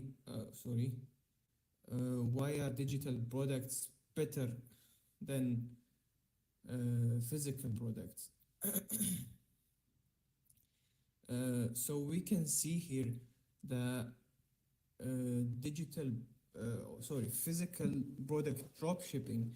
You take the product from the Chinese supplier for $5 plus shipping, and you list it on your own store for $15 plus shipping. So that's gross profit margin 66%. Compared to the digital product, the cost to fulfill, for example, the last example we had, the phone case, but this one we have a preset for Photoshop and Lightroom, which you can sell online. And the cost to fulfill just your time and $0. You create it, you sell it, and you sell it online for $45 or whatever price you put. So that's 100% gross profit margin. Before starting selling digital products, what you should do? What should I do if I want to start selling digital products online? Firstly, you need to do products brainstorming. When generating ideas for your digital products, don't be critical. The key to brainstorming is avoid overthinking. If you are looking for ideas of downloadable products to sell online, here are some questions to ask yourself, okay? Uh, can you teach customers how to use your product? For example, if you sell knitting products, you could offer appointments to teach advanced knitting techniques. Are there things you can help your customers with related to your overall industry? If you, for example, if you sell surfboards, you could create a workout program to help your customers stay in surf shape at home. The third question is, what are the values you've built your business on, and what are the topics related to them? For example, if you sell sustainable apparel, you could create a course teaching your customers how to live a more sustainable life. The fourth question would be, in what ways could you bring your community of customers together? If, for example, if you sell kitchen supplies, you could run a virtual guided wine tasting event. And the fifth and the last question is, what are the goods at? What are you good at? Sorry, what are you good at? If you are really great at product photography, you could teach other people how to get better at product photography. So here are the steps or the questions you can follow in the first step of before starting selling digital products, which is product brainstorming. The second one is product validation. Validate your ideas before committing too much time into it. The last thing you want is to invest a lot of time or money in a new venture without knowing it has a good chance to be successful. And I'm gonna give you some ways to validate your ideas and figure out how to sell digital products. The first way to validate your idea is keyword research. Use a keyword research tool to see how many people are searching for your topics. This will give you an idea of the opportunity size of each one. Sorry. The second way to validate your product idea is Google Trends. Search your topics on Google Trends. Look for topics that are growing in interest. This means the opportunity size will keep growing. The third way of validating your product idea is Facebook groups. There are Facebook groups dedicated to every niche and audience imaginable, making them a great place to learn what your potential customers care about. And the next way is industry forums. Forums dedicated to hobbies and communities in your industry can help you learn more about what people want and need in your broader industry. We have many ways to validate your products, and we're gonna keep going with them. As you can see, we have a lot of ways to validate your product, so you don't have to waste time or money or energy into your product before you start selling. And the third one and the fourth one are creating your online store. So where to sell?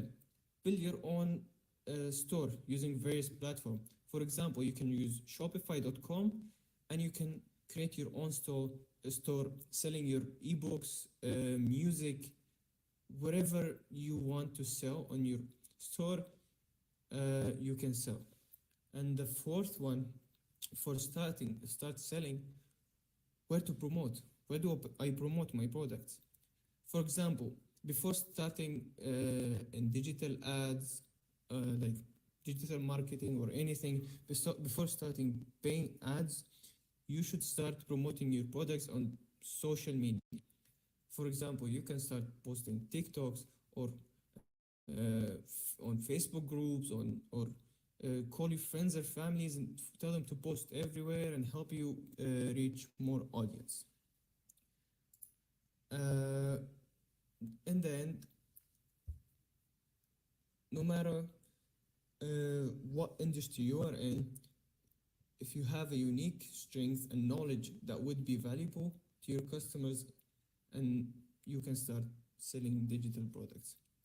And if you want to learn more about how you can sell digital products and how you can profit from them, right now, if you are a Arabic speaker as me, you can visit my website or you can contact me on the email or on the WhatsApp, and I will be glad to help you. And that's all. If you have any questions, I'm willing to answer you.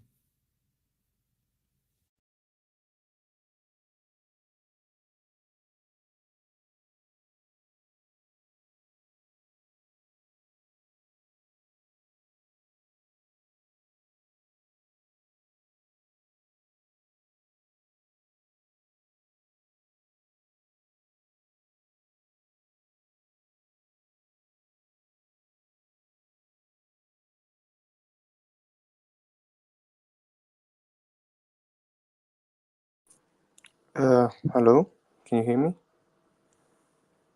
If you can hear me, I want you to confirm. Yeah, we can hear you. Your audio is clear. So, there is a question. Is there a scope of digital marketing in Google nowadays? And Google market does Google offer digital marketing job in 2024? Which platform is the best drop shipping and how we pro clients?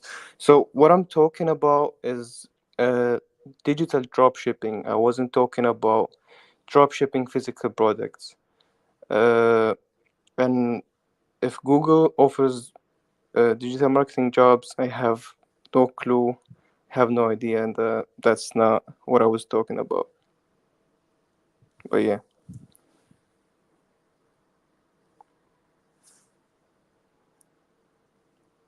is there any other questions?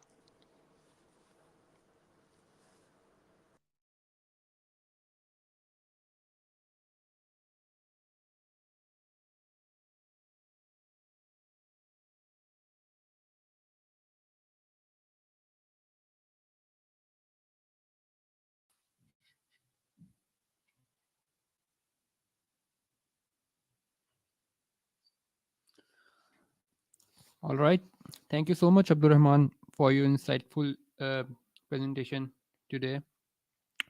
As we draw this event to a close, I'd like to express my heartfelt gratitude to all our speakers, participants, and organizers for their invaluable contributions.